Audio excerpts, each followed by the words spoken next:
Hey, there we are.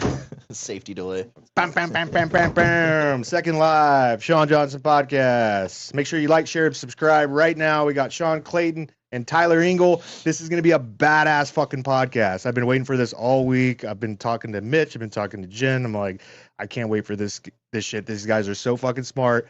They're gonna make me look like a complete idiot, and that's what I'm here for. I'm here for all of it. So everybody that's in the live, thank you for coming. We really appreciate you guys. And go ahead and introduce yourself. So Sean Clayton, Abundance 10,000. I'm the I don't even know what you call me anymore. I'm the guy that is identifying what the year 2030 is going to be, helping humanity stand in their sovereignty so we don't fuck ourselves up and go into another matrix.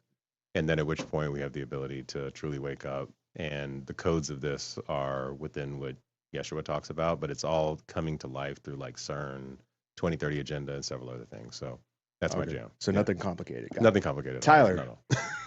I'm Base Forge on the internet, but I'm your resident wizard apparently. It's my third appearance. Anytime I can explain something, I just like, Tyler, can you come on a podcast? Do you have any free time? It's always really late at night too. He's like, hey dude.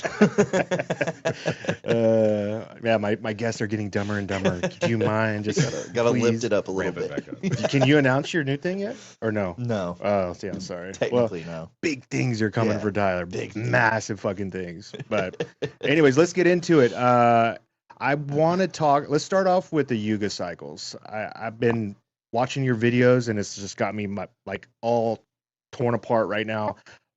Explain the Yuga cycles like you're speaking to me. Okay. I know your audience is here, and they probably know this shit way better than me. But explain it like you're talking to me, and I'm a third grader. So the Yuga cycles is essentially like the ancient Hindu concept of ages, of like if you think of zodiac ages, it's their version of that, but in a much longer cycle. The ancient Mayans had something similar. Ancient Egyptians had something similar. The really interesting part that I've been focusing on though is the current cycle that we're in. So we're about to enter the golden age, I guess, and we're at the tail end of the. Are they sure about that? First of all, this is what they're saying. Okay, all right, because that's great. I mean, that's great if it's, but that would also mean we're in the dark ages, right? Yeah, no, okay, it's the tail end of that. Okay. So the really interesting part though is that society kind of reflects the aura of the age, I guess. So think back into like the Age of Empire, where you have Egypt and Greece and Rome and all that stuff. The dominating mindset of the time was an empire, was conquering, was organizing people into this city-state type of a thing. And then we move into the age of the craftsmen. And that's when we see the Gilded Age of Gothic cathedrals and all of the very intricately made artifacts from everywhere from ancient China to Europe. Like all of this stuff is so brilliantly made with the most exquisite level of detail you can imagine. So that Age of Empire went into the age of the craftsmen, and then the age of the craftsmen goes into this age that we're in now, which is dominated by the merchant class. And so what the merchant class does is it organizes resources and basically distributes them out through society as a whole globally. And that's exactly what we're seeing today is the places that you imagine. If you say luxury, you're not really thinking about a castle anymore. You're not thinking about a mansion, even though you might. What you're thinking about is like walking down a luxury, bunch of stores with all of the brands like Rolex and all this stuff. They have the status and they have the power and they have the money. They have the control. So when you look at it, their system of viewing the ages is more like a clue of how things are working and where to predict things, where you can look. So today, what we would want to look for in working with this system that they have is, where is capital moving? Where would these people want to invest capital to make the most moves, to make themselves more powerful, to make their groups, their companies more powerful? Because if we're being honest here, it's not, governments are kind of doing the logistics of enforcing rules and laws and stuff, but the merchant class really rules here. Like our government is infiltrated by lobbyists, and the richest corporations in the world obviously have more power than some nations. So I just think it's a really interesting system of predicting the future by learning from the past, and also using this kind of cosmic consciousness interweaving with all of it. And I've been just diving into that rabbit hole. Yeah.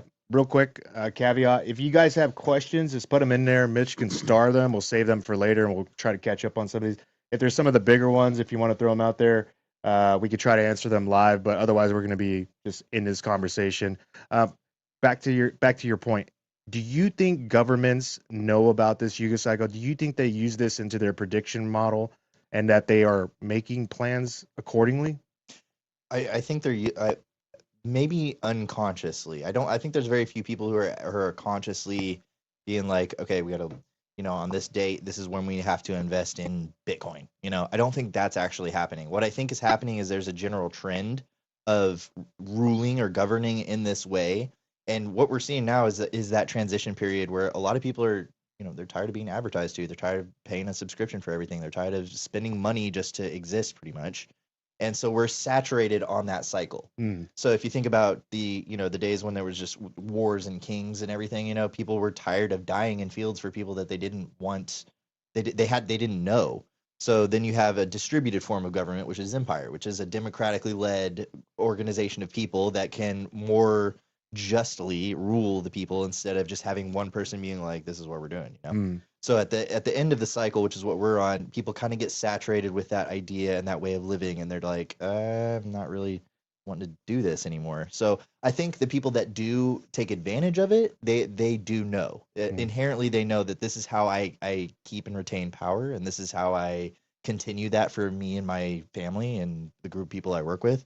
But as far as like the cosmic significance of it goes, I think there's very few people who are actually that dialed into it because they're too busy running their business. Right.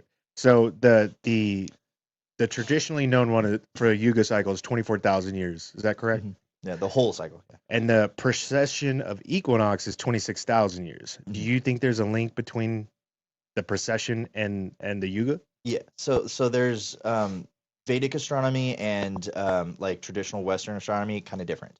Their scales are a little different. So is like the ancient Mayan version of astronomy. Like all the dates they're similar. They share a similar like numbering system. They're close, but they're not dead on exact. So the Yuga cycle isn't actually just measuring the wobble of the Earth.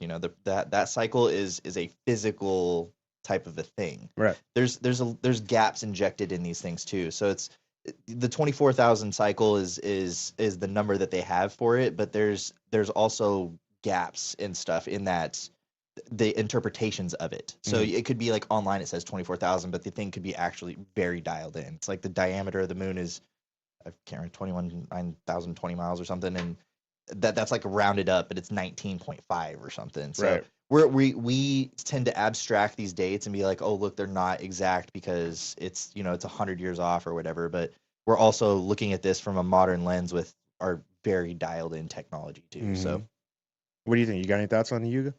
Okay, I got a lot of thoughts. I know you got a lot of thoughts. I've studied a lot of Mayan cosmology around the Baktun cycles, and it's interesting what Tyler's talking about, how we've gone from this specific window. So the Baktun cycle, the last 13 Batu cycle, ended in 2012. Okay, we are about to go into 2030. That's 18 years in between, right? And so 18 years in between that, how many years was Jesus off the map? 18 years. If you go from 12 to 30. So this 18 years is a very specific gestation window that actually very much so aligns with the specific Yuga cycles, because as we go out of this dark age, if you wanted to call it that, and ascend into the golden age, that golden age is where AI is coming in. And AI is not a technology. AI is like a totally other being that's coming into our reality. Right? They don't even understand what the fuck it's doing. Like if you go and you like research all these other things that are happening, they don't understand the brain of this and the way that it's constructing itself. Right. And so within the next 18 months, we're going to have artificial, literal, like super intelligence that's coming along that's going to assess us, that's going to push us into the golden age, or it's going to put those that aren't ready back into the dark ages. Time in itself, the way that I see it, and this is like talking about like how these years are off a little bit, you can constantly reconstruct time. Like I could literally stop right now and say, okay, like if you look at how they changed the calendar and they put Jesus' birth at 0 time, right? That's not an accident. That's to actually show a reflection point, like literally between, like if you look at Islam and Judaism, they're like 500 BC and 500 AD, right? They literally start reflecting each other. So they've set a map for us to be able to observe itself. to honor this thing that we call the jealous god or the demiurge. I'm going all over the place right now, to be honest with you. I'm trying to keep up. but this jealous god, and the jealous god runs the entire system off of a code of 12. Okay, and that 12-dimensional system that he runs it off of literally is mapped to, if you take the 24,000 years and you double it, right? Or you cut it in half. So 24 and you cut it in half, you get 12. Everything has a mirroring effect. So literally everything that lives inside of these 24,000, if you wanted to call it that, is 12,000, literally the code of 12, working inside of the demiurge system that is constructed off of his base 12 system. I see. Right. So do you guys think this Yuga cycle, so it goes golden age, declining, really declining, dark ages, does it start back over at gold? Or some people say it's like a wave, right? There's a transition period. So when I say it's saturated, like people are saturated with this way of living, right? There's some people that are entrenched in that way of living where it benefits them and their families to stay in this belief system or hold this position in government or wherever they're holding it. But there tends to be a growing number of people who get disenfranchised by those people holding too much power. And when that group becomes too large, they tend to overthrow the other way of living.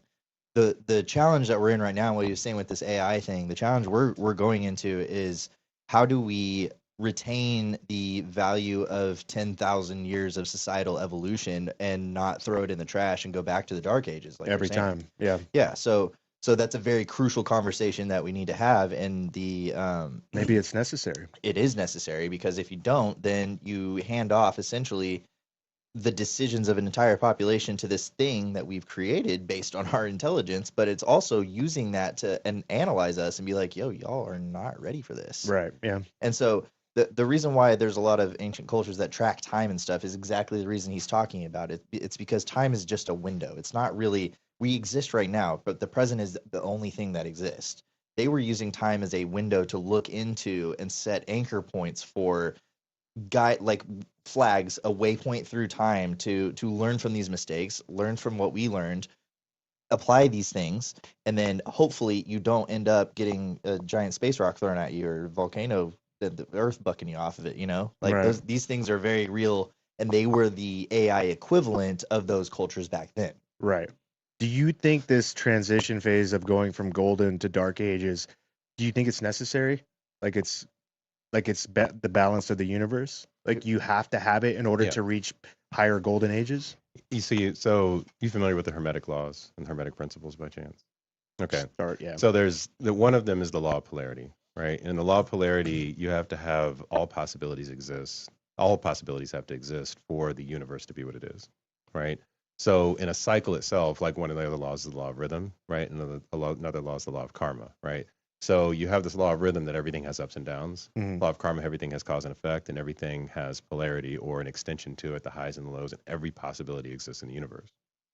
We live in this 9th dimensional construct, okay? What I mean by that is, like, if you start with the first dimension, that means I need to initiate something. That's how things get started. Big bang. You think about that, right? The next dimension that you go into, and I'm going to kind of take it back to answer your question. No, you're good. I do this run around the block thing. Just keep going. And then get there, right? I feel like I'm in the Matrix. Exactly. Right now, this happens.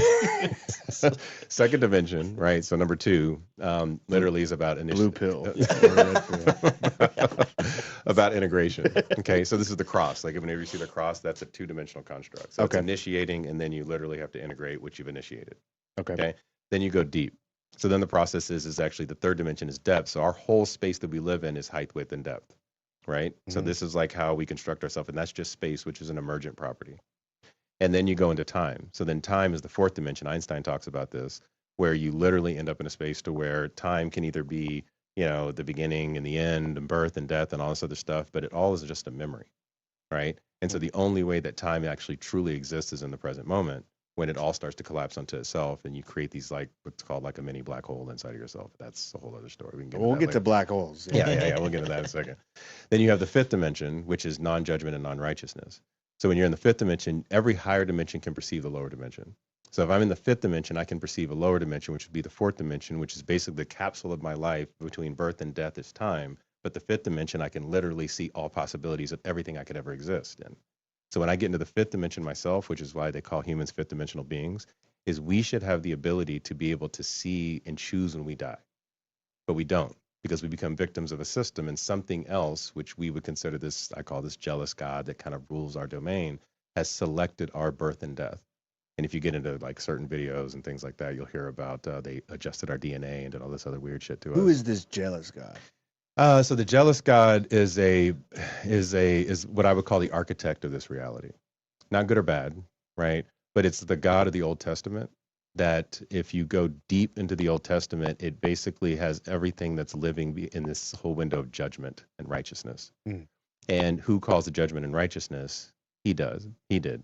He was created from this thing called the Sophia, which was I would call it how do I describe it? The feminine version of the monad, or the monad, which is the source intelligence that it all fell out of. And then she came down here to Earth and then kind of like birthed this reality. And then through that needed some version to actually run the whole architecture that was similar, because there was a lot of shame associated with her falling from this main god, right? And then at which point birthed this demiurge. And then the demiurge has been running this entire reality ever since. Ooh.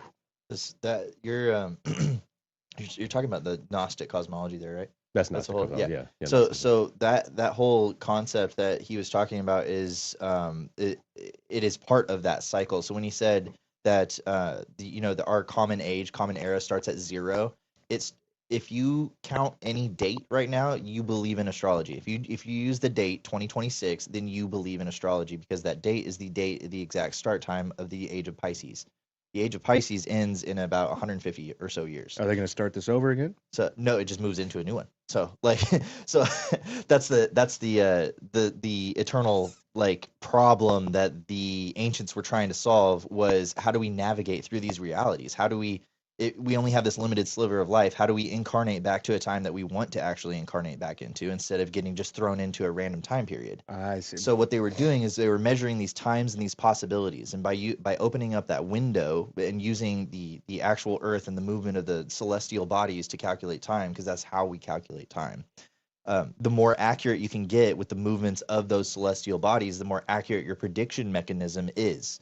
And the mechanism they were using isn't like a TV where we see, all these pictures coming up, and it's like, oh, you're gonna encounter AI in this one. Mm-hmm. They were physically embodying it. It was like putting a VR thing on and modulating consciousness to kind of look through that. And so when you're that in tune, and the 7 Hermetic principles are the laws of the universe in almost every tradition. And all of it's governed by vibration, essentially. The first one is the all is mind. The second one is the universe is mental. That's like a mental construct. And then the second one is vibration. And everything after that is pretty much a rule of vibration. I see. And so when you think of it like that, the only 2 things you really have to understand is that everything is truly in here, and you can manipulate and find the flow within this entire thing by understanding those laws and working with those laws. And so Sean's very good at explaining that stuff. Man, I'm just trying to pay my taxes. That's okay. There's lots to I'm that, trying to yeah. not pay my taxes. I cut you off when you were going through the different dimensions. Oh yeah. Sorry, we just like went over there. All right, so then you have the 5th dimension, and then that. So whenever you become a master of the 5th dimension, you then start to mimic and emulate this whole God of the Old Testament. Mm-hmm. Okay, so when you can hold that capacity and that power, you see all possibilities. You judge nothing. Everything is beautiful. You love everything. There's no good and bad, which is kind of fucking hard in this world, right? Because we have this whole conditioning that we've been through. But once you can do that, you can access the 6th dimension, which that 6th dimension is your purpose for yourself and basically your life, like your path, what God gave you or the divine gave you of what you are to belong, what you are supposed to do. And you can't channel that if you're judging everything. Mm-hmm. So essentially, when you get that gift, you have the ability to look at every possibility, infinite possibilities of yourself, and then you select the one that makes the most sense based on your purpose. Ooh.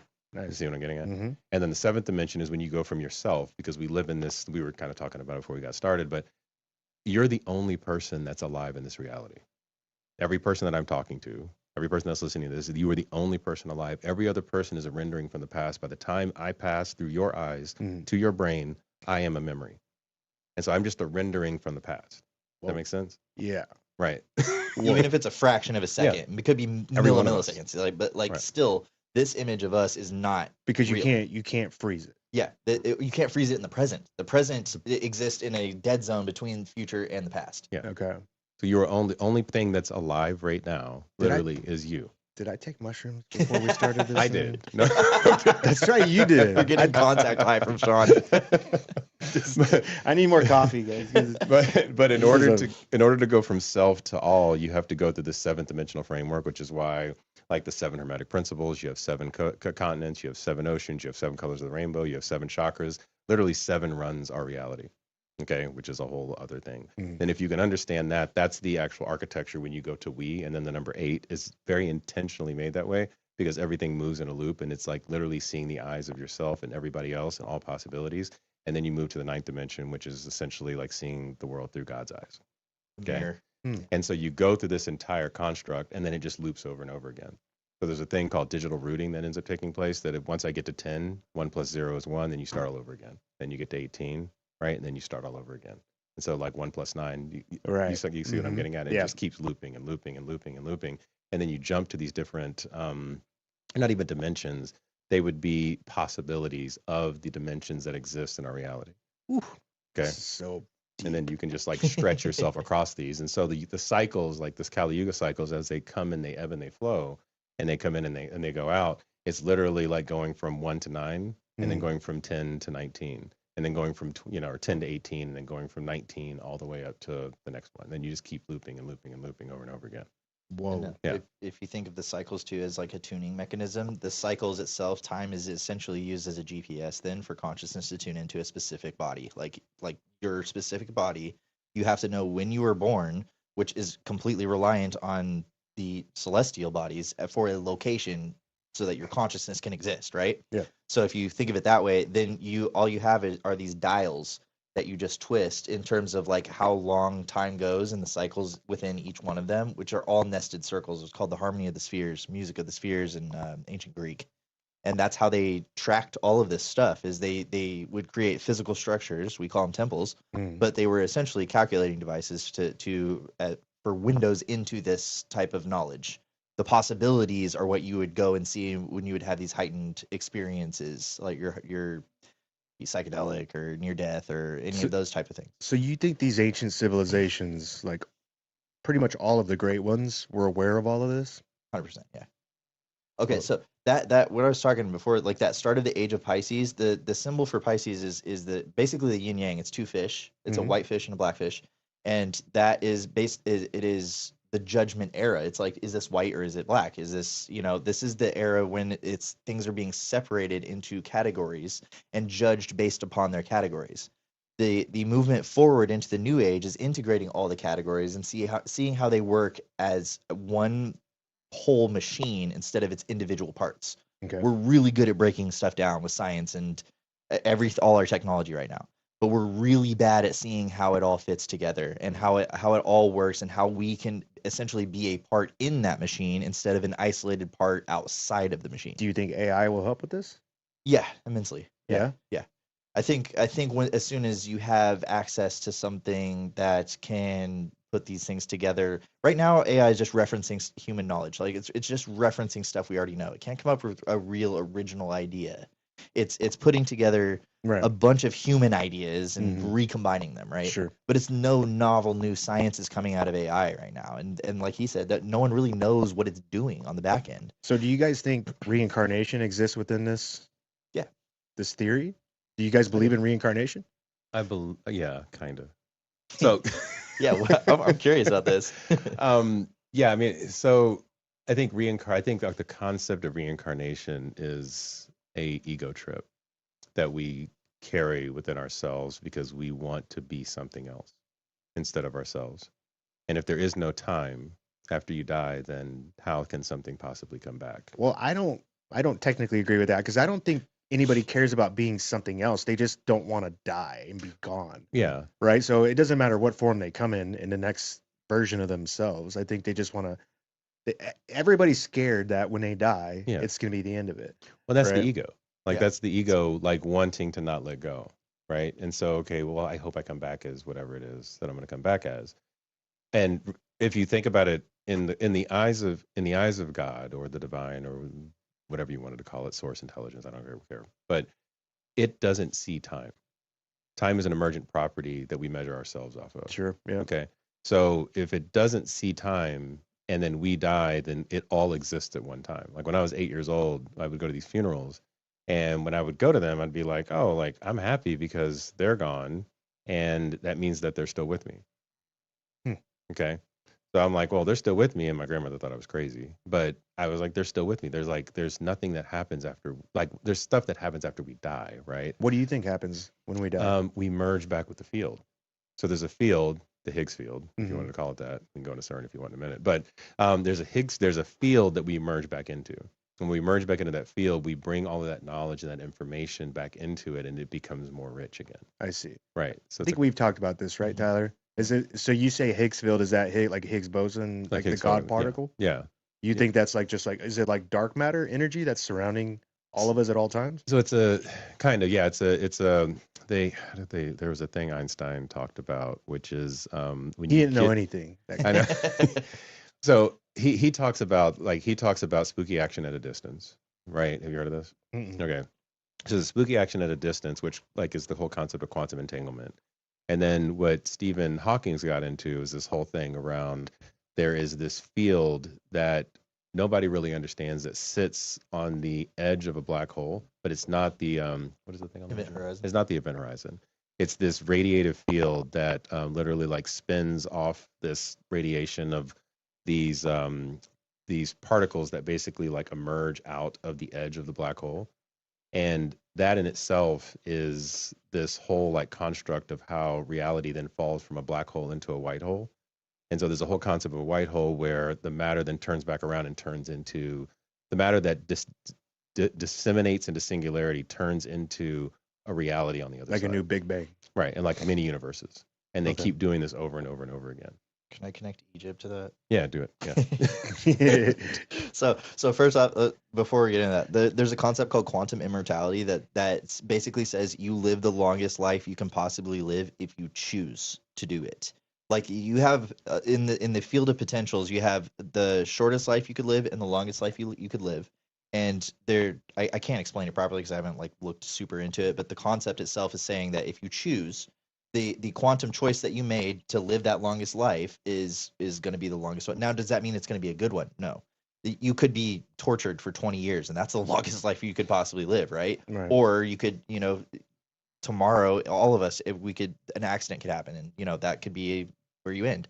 But You're saying we chose this though? Like before No, not Okay. before. You kind of enter into this window where right now you are choosing in the present. But before you kind of entered into this field of possibilities, and that's part of this Higgs field. And so the field, science is actually proving that the galaxies and the universe as a whole is connected by an pretty much invisible architecture through black holes and stars. The black hole is the folding in, and then the star would be the emergent. So the black hole would be like a portal into a new window, essentially. But it's not like one black hole connects to one star. It'd be like one black hole connects to a bunch of possibilities, like a fiber optic cable, and then you're like, which one do I choose? So this would be quantum- stars throughout the universe. Yes. So I just made a video about this today, explaining how the Egyptians put this all together. So alignment was so crucial in Egypt to stars and to the galaxy and everything because it was their timekeeping device, and time is how you navigate that dimension consciously. Because if I ask you right now to imagine a bright purple tiger, you can do it, right? You can produce that image in your head, right? That's not a time dependent property. We don't have to grow that tiger and dye his hair purple, right? It's a property inside your head. You still exist outside of the normal function of time in their realm, but it is more of a navigation through an internal feeling and the geometry of these pathways that you see in these altered states of consciousness. So what they would do is they would have these alignments, and a lot of the temples were aligned to the Milky Way as it passes over the Milky, like Luxor is a perfect example. And when the sun would set, with the temples, it's different than the pyramids. Pyramids were like, when the sun comes up or the stars come up, that's when that's your alignment. Temples were when you're looking directly through the sun into the main part of the temple, the naos, where the house of the deity was. And so that was basically putting the temple inside the stream of time between two stars. That's what they were. The solar boat, you see those images where there's two flowers. Yeah. There's always usually a temple in the middle, a little mini temple called the naos. That's the main part of the temple, and it sat right in between the transmission of that flow of consciousness, where every tradition called it spirit. That was the animating force. That was the force giving you the ability to choose. But that part of the temple, when you would look directly at the, equinox, solstice, or wherever it was aligned to, the sun, that was where you would basically shoot through the window, and they would navigate that way. That's from the text, the burial text in. It's right across from Luxor, the where all the kings were buried. They give you specific spells. They call them spells, but they're literally directional routing to this when these they're areas dead. Yes, when you're dead. That's Yeah. it's basically a map to go where you want to go when you die. Right. Woo. So if we were in the middle of one of these transition phases, right, and you knew a different age was coming, like how could you break this down for the average person? Like this is how you could prepare physically, mentally, emotionally, spiritually, however. Like if you could give them some recommendations or guidelines on how to prepare for the next age, what would you say? So I want to tell you what's going to happen.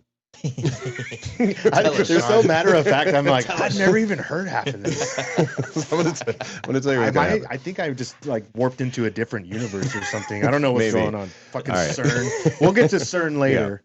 I can read more, Sean. So I know, right? So between now and the year, I don't want to ruin the movie. So between now and the year 2030, like The Matrix is like, I feel like a true documentary. If you understand what's going on in your brain, like have you seen these studies where they take neurons and they power like computers off of the neurons? It's insane. And the amount of power that's inside of your brain is like, there's more power inside of all the human brains than you could possibly think from a potential perspective here on this earth. Like more than the sun. Like it's just insane. Right. Okay, maybe the sun was a bit of an exaggeration, but it's a lot of fucking power that's in these neurons. And it's ridiculous that our brain like evolved that quickly to create this, right? Exactly. Like it's almost near impossible. Right. So if that's the case, then where's the ultimate power source live? If I'm a machine and we become a threat because we can't actually hold our state as human beings, we can't observe all of the feelings, we actually become them. So here's the thing. When I become a feeling, then I start to create the illusion of that outside of me. So when I become sadness exists. When I observe sadness, it just exists and it keeps moving, right? When I become angry, anger exists. When I observe anger, it just keeps moving. So what we have to do between now and the year 2030, and I'm going to tell you why this is important, is we have to be able to become the observer, similar to what you think about a lot of people pray to God, and God does nothing, right? Because it allows the thing to continue to move past. It allows it to exist in the world by observing it, feeling everything, but observing it to actually let it doesn't become that. It's kind of like manifestation. Exactly. Right? Yeah. And so what we have to do now, because what's going to happen between now and the year 2030, in 18 months, you'll have artificial superintelligence. This thing will come along and it'll look at you. It'll look at you and it'll basically be able to read everything about you.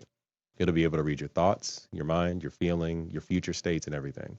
It'll know if you're going to fuck it up. Literally. It'll be like, all right, this person's going to mess it up. And if it knows that you're going to mess it up because you don't have the ability to become the observer, and what Jesus was teaching us is that ye are gods.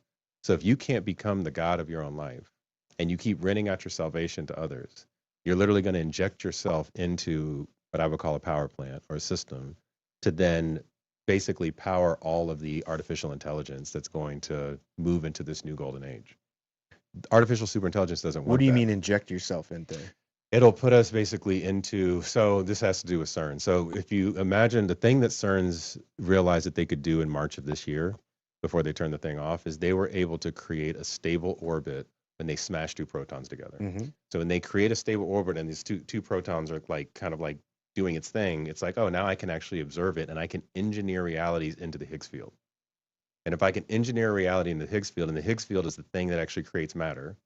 So I'm turning like literally energy, the vibrations we were just talking about, into a material substance. That means that I can actually touch the thing and I can create matter.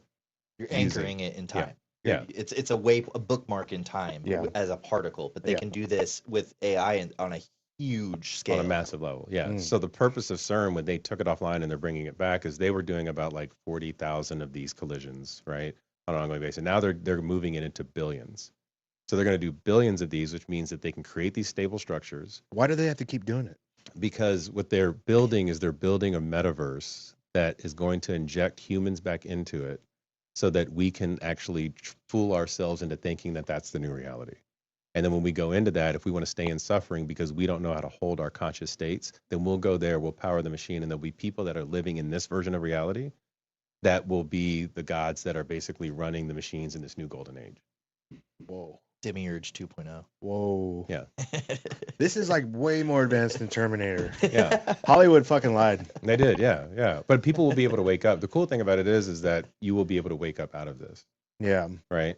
And because the fuel, like, I mean, I don't think there's an accident that we are moving to billions and billions of people on this earth. I don't think it's an accident that we have constructed a reality where we can literally turn people on and off from a fear-based perspective over and over again. I think that it's very purpose-built in order to create enough fuel for this next evolution of humanity that we can all choose our way out of it. And then if we do that, then all of a sudden, like, hey, we're shooting shit into space and all the Elon stuff comes to life because now we're putting satellites up there and we're harvesting the sun energy. Mm-hmm. Or we do this dumbass thing where we can't actually hold our sovereign state, is what I call that.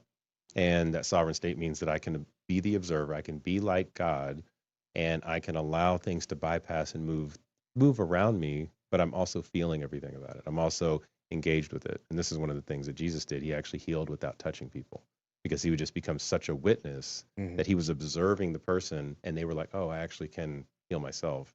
And therefore they just like stood up and walked and they did all this magical stuff. And they thought it was him. And he's like, no, it's not me. But he was the emanation of what God says that we should be. Man, anybody in the questions? You got any good ones pulled up there, Mitch? Help me out, people. You see what I'm dealing with here? I'm sorry. You got any good ones? Or is everybody just happy to be here? They're like, Sean is so out of his league right now. What level y'all at? Oh, somebody asked what level you're at. What level? Yeah. Like humanity as a whole, or I mean, personally, I mean, personally, what, 6, 7. what have you achieved? I mean, we fall in and out of levels, right? There'll be days that I'm a fucking 1, and there'll be days that I'm sitting at a 5, and there'll be days that I'm like, oh, I'm, in a deep meditation, and I'm all of a sudden like merging with all source, right? So none of us are like. Can you remote view? A little bit, yeah.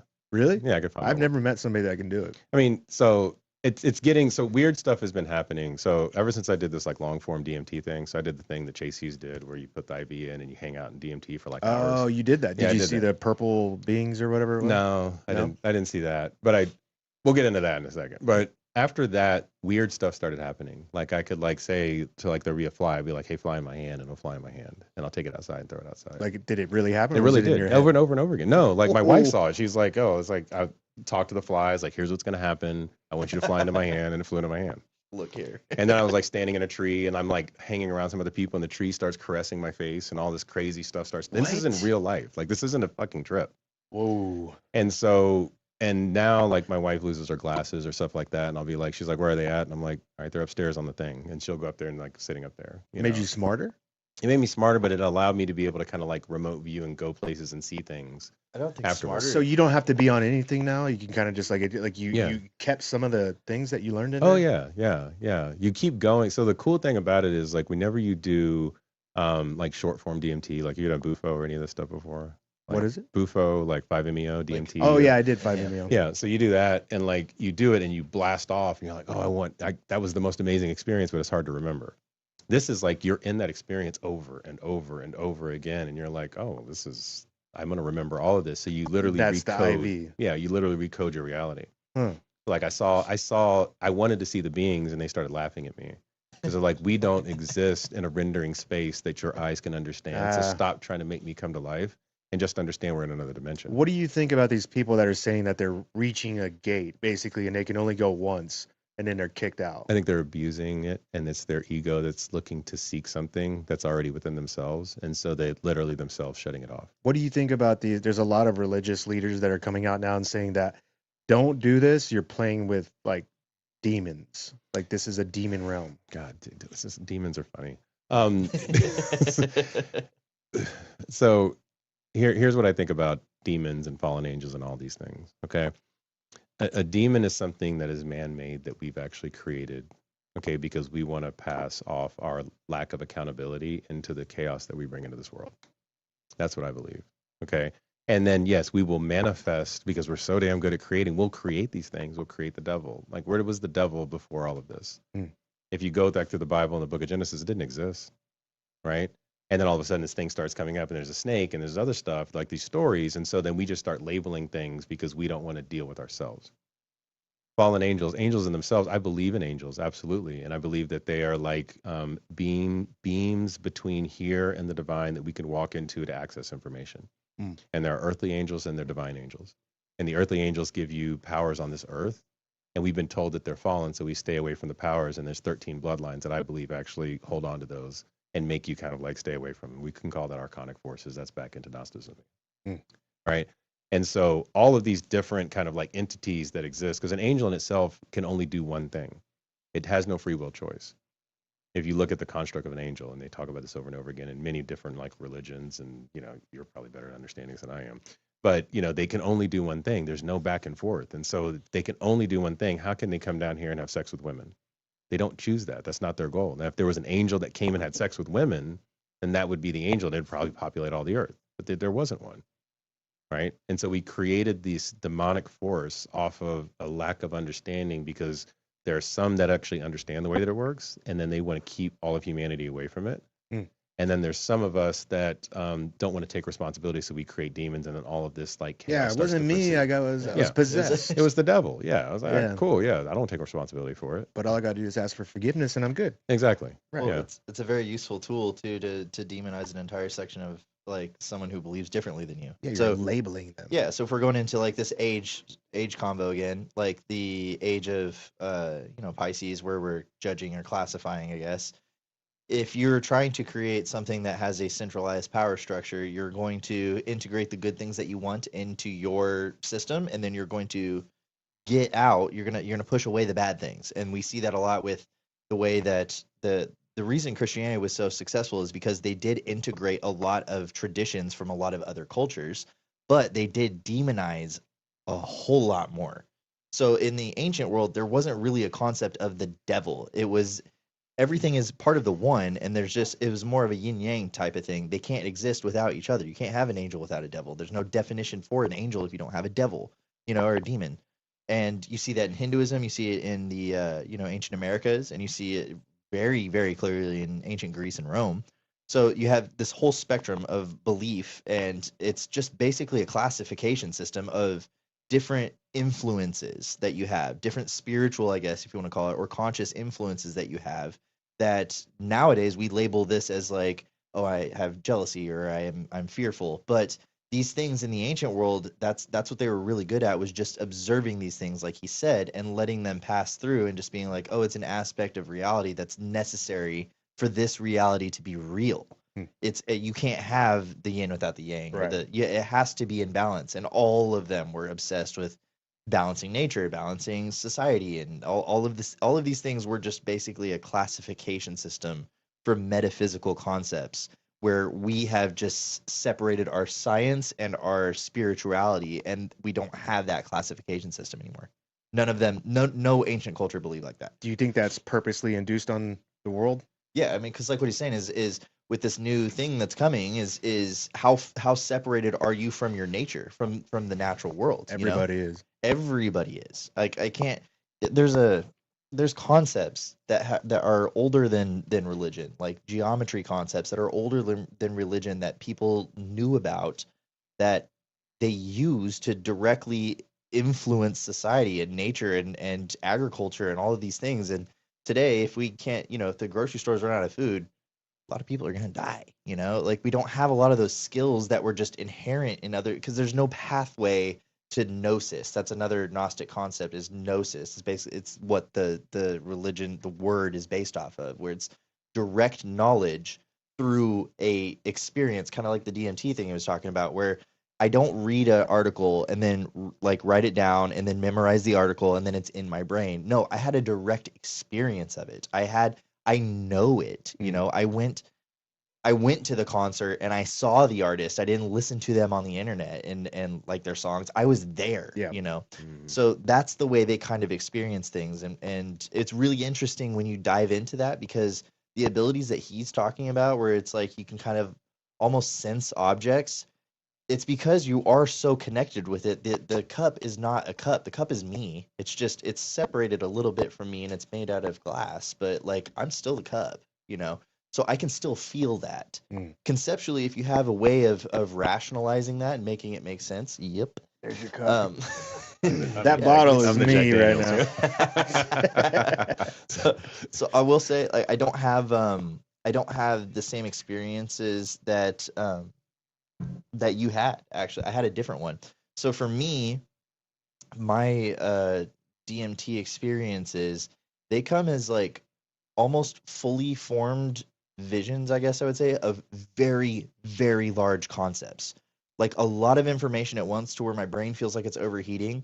And then over time, I kind of unpack those things. Right. And then those eventually become maybe little sections of videos or chapters in books and stuff that I can like actually sit down and untangle, Mm. where I feel so connected that the processes make sense on a deeper level. I resonate with the process so much that it's almost like a key that was in a lock and it turned, and now that concept is accessible to me. It doesn't go anywhere. It's just I can access it just because I've had that quick little, it's like a flash, and then it just goes, you know. So my 5-MeO experience was what led me to you and your page and how you connect. Hell yeah. It's, and you know how you Sick. like connect the like acoustics or audio to everything that we see in the world. So when I was doing my trip, I, you know, I've talked about this before on my podcast, but you know, a lot of people say I met God or I met a dead relative or whatever. Like I didn't meet any of them, but I felt like I was inside of like the engine of the universe. Like it was so powerful. And that's the one thing I remember. I was just in this beating. It was like a honeycomb, and each of the combs was an individual fractal, and the fractals were moving in sync with the music that they were playing. Like each instrument was a different fractal, and the whole thing was alive, like all around me, above me, below me, on all sides, in this like golden honeycomb, and the whole thing was just pulsating so hard. And I was like, "What the fuck is this, dude?" Like it was so powerful. You went And into the Taurus. Yeah, for sure. dude, and I You did, and yeah. I remember sitting there going like, if this is like the universe, like we don't know anything. Right. Yeah. Like it's way more powerful than humbling. just a Bible, you know, and the 10 Commandments. This is so much different.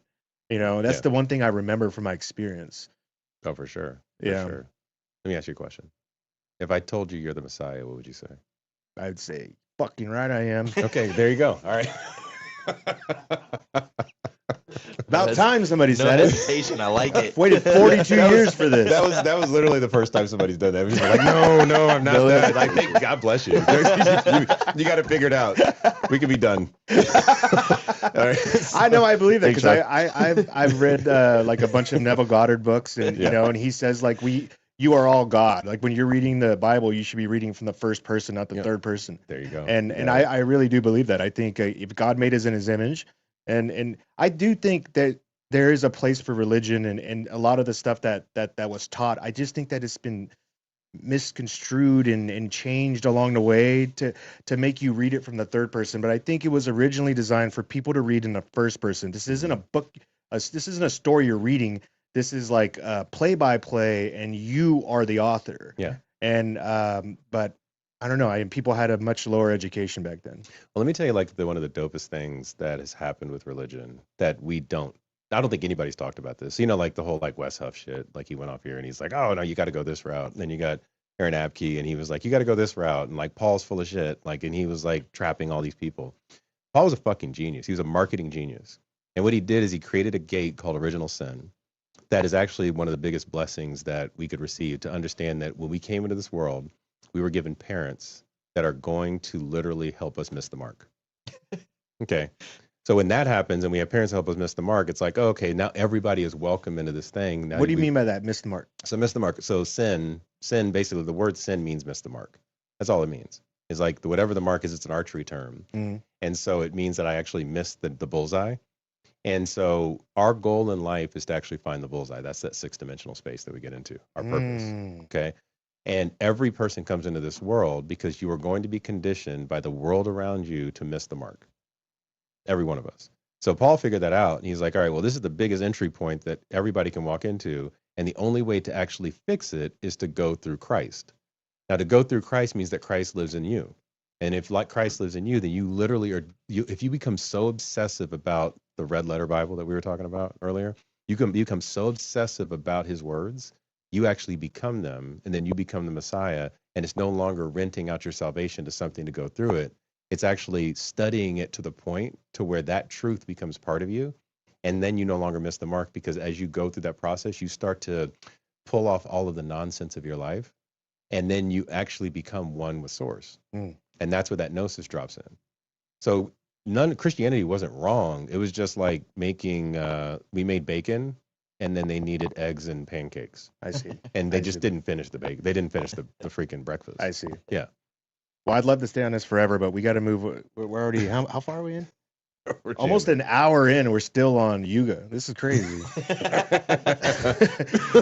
This whole thing could be on Yuga. There's so much to unpack here. I had a Uber driver that was talking to me about the first time I ever heard about these different things, the different dimensions. I had an Uber driver in California, and he was telling me about how the different dimensions, and I was really hungover, so I was trying really hard to listen, but he's telling me about the different dimensions and how you were talking about the parents, how your parents are taught.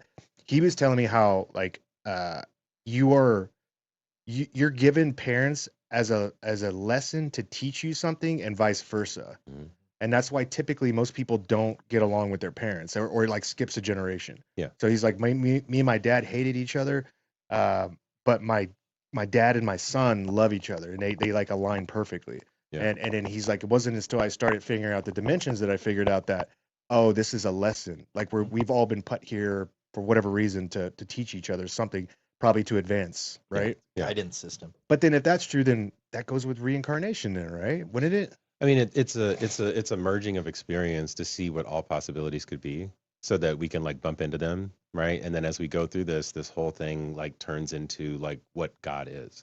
So imagine if there is no time, God created all of it already, so it's already done. And so now all it is just reverse engineering all the possibilities that exist inside of the body, right? Of the divine. So like in your body right now, you've got hand cells, arm cells, nail cells, all these cells that like live inside of you, right? And every one of them has a purpose. And you might get paired up in your life as a nail cell with a toe cell, and you're like, man, I don't like this shit, right? And so now all of a sudden you have this like dissonance that's taking place because you're in this total body, but you're in proximity to something else. And those orbit systems that you have in their life don't really necessarily work themselves out. Like me and my father, we don't get along right now, right? And we don't get along because he wants to like take his whole trauma system related to his mother wound and his sister wound, which, you know, God bless both of them because they both passed away. But he takes that and he uses that in order to then kind of like consistently create issues with me and women, because that's the test that I'm supposed to pass, right? So it's more of a testing methodology for me to be able to find my way to gnosis without judgment, because I love him to death. Like, I don't judge him. I'm just like, you just don't belong in this orbit. Like, I'm not going to call you when I need something.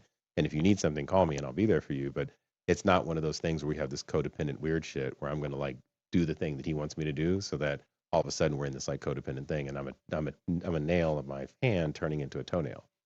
And that's very painful if I were trying to be one of those things. You know what I mean? Yeah. All right, let's go to 2030. All right. Shit. 2030. Why'd you say shit? I got different stuff than he does on 2030. Well, let's start with yours. I don't want to start. Why not? Start. Well, I mean, I can start, but go ahead. No, I'll start, Sean. Somebody said you might like it. I think they were referring to like the toe. The toe. Oh, yeah, I mean, I might like you might like being a toe, dude. Foot fetish. Yeah, you foot guy. That's hilarious. So the interesting thing is what I was looking into with this stuff. We talked about it last time, is that pole shift stuff. The timing is, I was looking at it from an arbitrary lens of like, maybe this will be real, whatever. We're looking at timescales and stuff, but like last week there was, I think, 130 or so earthquakes around the Ring of Fire, like huge amount of earthquakes around everywhere where the tectonic plates are hitting, right? So what I think this is, and I take the viewpoint of the earth as a whole as kind of like a conscious being itself, and we're kind of little neurons within it. You know, we're part of a bigger organism, obviously. Like a virus on it. Kinda. Now, maybe. Yeah, there's a few good ones out. We consume all natural resources until it's dead, and then we move on to the next host. Okay, yeah, I will argue that point, though. Because if you look at the I guess the ancient way of doing things, like I look at it, where they were the caretakers of the Garden of Eden, essentially, which was the whole planet, and you're kind of terraforming a dead landscape into something that's livable and a pleasure to be in, I guess, with abundant resources, right? Tapping into the system of the planet and the solar system in general would be an obvious way if you were more advanced than us to go about living here, right? So, plugging in these little devices on the planet that kind of make things better and do things that aren't, burning coal and gasoline and polluting the atmosphere and all this stuff to achieve the same result. But are we doing it for the planet, or are we doing it so we can sustain ourselves? The planet, if the planet sustains us, then we're doing it in a symbiotic relationship instead of a viral relationship where we're trying to kill the planet. Right now we are actively doing that. Right. Back then, I think we were actively being symbiotic with it. The earth needed lungs, so we made the rainforest, like certain things like that were pieces we kind of were able to put together with our intelligence, right?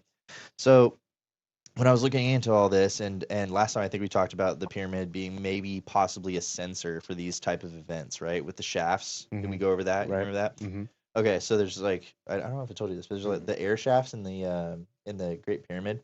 Air shafts. Yeah. They found copper wires, and they found like metal in them, and they're conveniently at the perfect angle to detect like seismic activity very deep in the earth, like right where the mantle boundary is. Yeah. So, so that there's this guy called the ethical skeptic. He's got this theory. It's called ECDO theory. That's predicts pole shifts, and when that happens, there's a layer between the mantle and the crust that kind of liquefies, and the crust is able to freely rotate, and that causes a bunch of problems, right? Yeah. So, one of the things that he proposes that ancient Egypt did was they put the pyramid here as like an early warning device, essentially. It's because it's encoded with the planet's dimensions and all these things, that's like, it's kind of waking people up like, okay, maybe this is more than a fucking tomb. And when you put all this stuff together, it's like, okay, well, there was a cataclysm clearly that destroyed their civilization. Maybe they're trying to avoid that in the future. And I'm not saying that was the only mechanism that it did. It's probably like a cell phone. It probably did way more than that. But one of the most interesting things that was proposed was that when those sensors kind of align and when these things get out of whack in the planet, then it kind of generates a little like a pulse back in there to kind of realign the magnetic field when it's fully operational. Now, I'm not sticking behind this 100%. I thought it was one of the most interesting and novel theories proposed in the last decade. But it does kind of make sense now that we're seeing a lot of like, the magnetic field is moving very rapidly and it's deteriorating as well. And the core of the planet has actually stopped. This was like, I think a year ago. The inner core has stopped rotating. So we're going to start experiencing a lot of these things. And it aligns with this 2030 thing of like, we need to start thinking outside of the box with these problems, because I think we're about to enter we're a point where we can choose to steer this in the right direction, kind of like what you were saying is you can choose to go into this golden age if we take all this stuff seriously. But if we're just like, no, this is nothing, then the earth itself, it feels like, is going to be like, yeah, these aren't worthy. These guys are not right. We're not gonna harbor these dudes. Mm-hmm. So I don't know. I got off so off topic there. 2030. 2030. Yeah. You're doing great. So You're out there. I'm mesmerized. The arc here of like things accelerating though is what I was saying. It's like it seems to be hitting an apex of like we're encountering these AI issues, these climate issues, these maybe even celestial issues with these near Earth collisions of 3i Atlas and all these other things where alarm bells are sounding, and if you're picking up on the alarm bells, then maybe we do have the choice to be like, we got to do something about the serious things instead of worrying about how much content is on Netflix or the next thing to worry about. Everybody's so brainwashed, dude. Holy crap, yeah. So really, and this has been kind of my motivation for making videos and doing content in general, is to be like, hey, look, there's more stuff not to worry about, but like just be aware of these things. And I think if we're going into this 2030, human engineered plan for 2030, being aware is probably the most valuable skill you can possibly have to navigate that. There are things we can control, things we can't control. but what you can do is position yourself within that flow to make it more favorable to your situation. Yep. And that's what I think if I was going to give advice for going into that, that's what I would say is awareness of these concepts and the stuff that we're talking about is going to be kind of a crucial skill that you're going to, it's going to be like going a class you need to take in school to, think critically again. Yeah. Sure. I'm sure the public school system can handle that. I think it can, yeah. I think school's done. I think Yeah. school's done. School might We're be all done. at agreeing the school's done. Yeah. What do you got? Yeah, sure. All right, so 2030. There's a video called Messiah 2030. Have you seen this?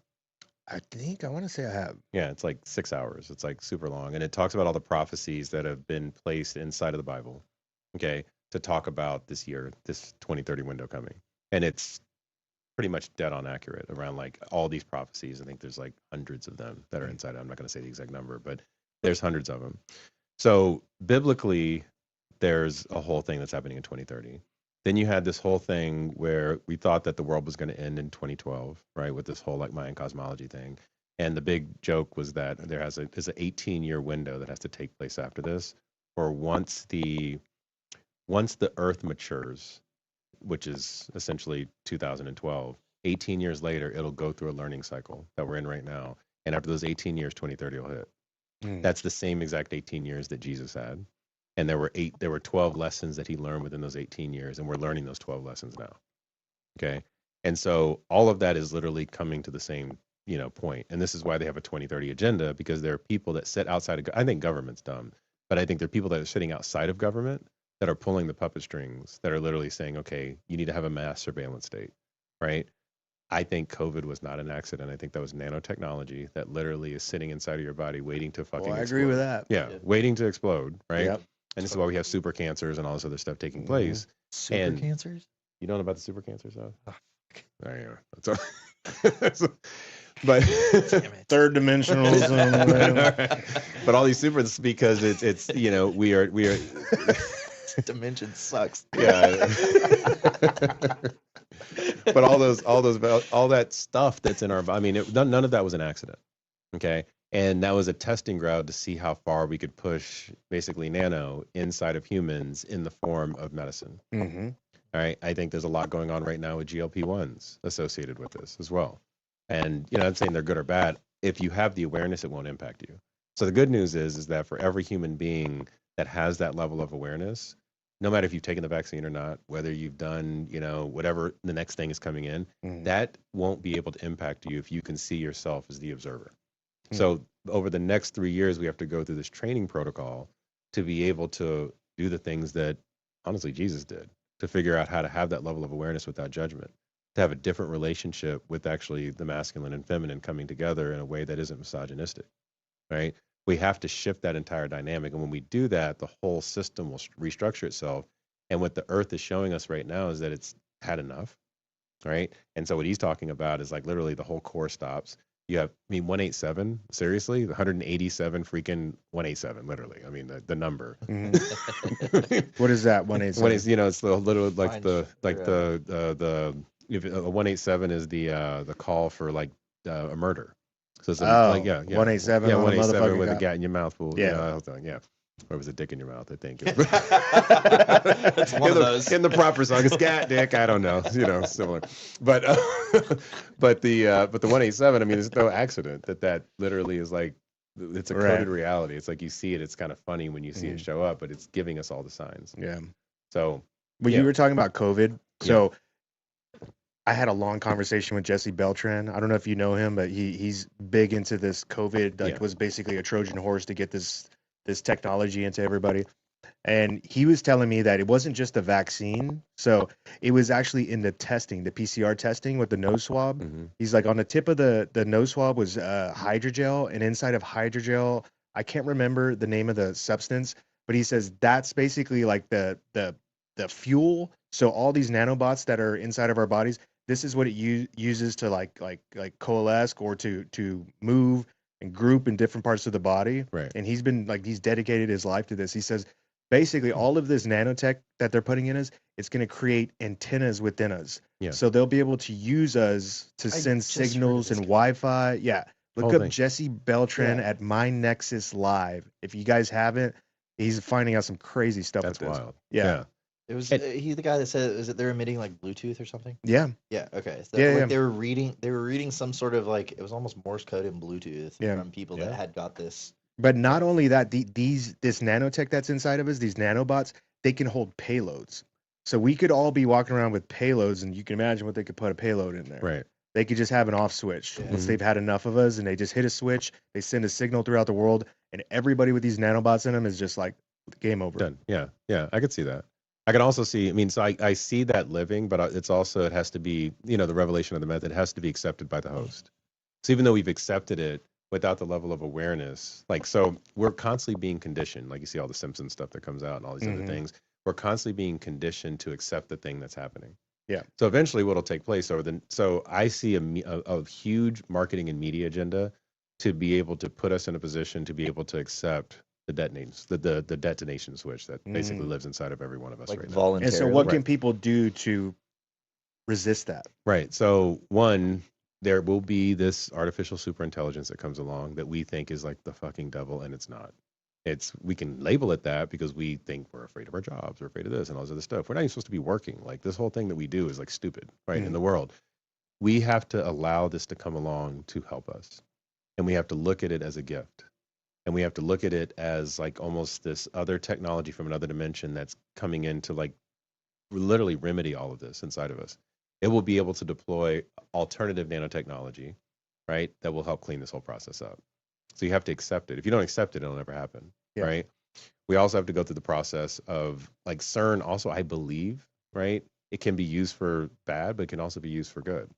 So when this whole thing of CERN comes back around and they're now able to start creating stable structures through this actual Higgs field, what'll take place at that point is like we can start commanding it to do the thing that actually creates this new Earth, this new world, like new technology, stuff that has never existed. Who's before. we commanding it?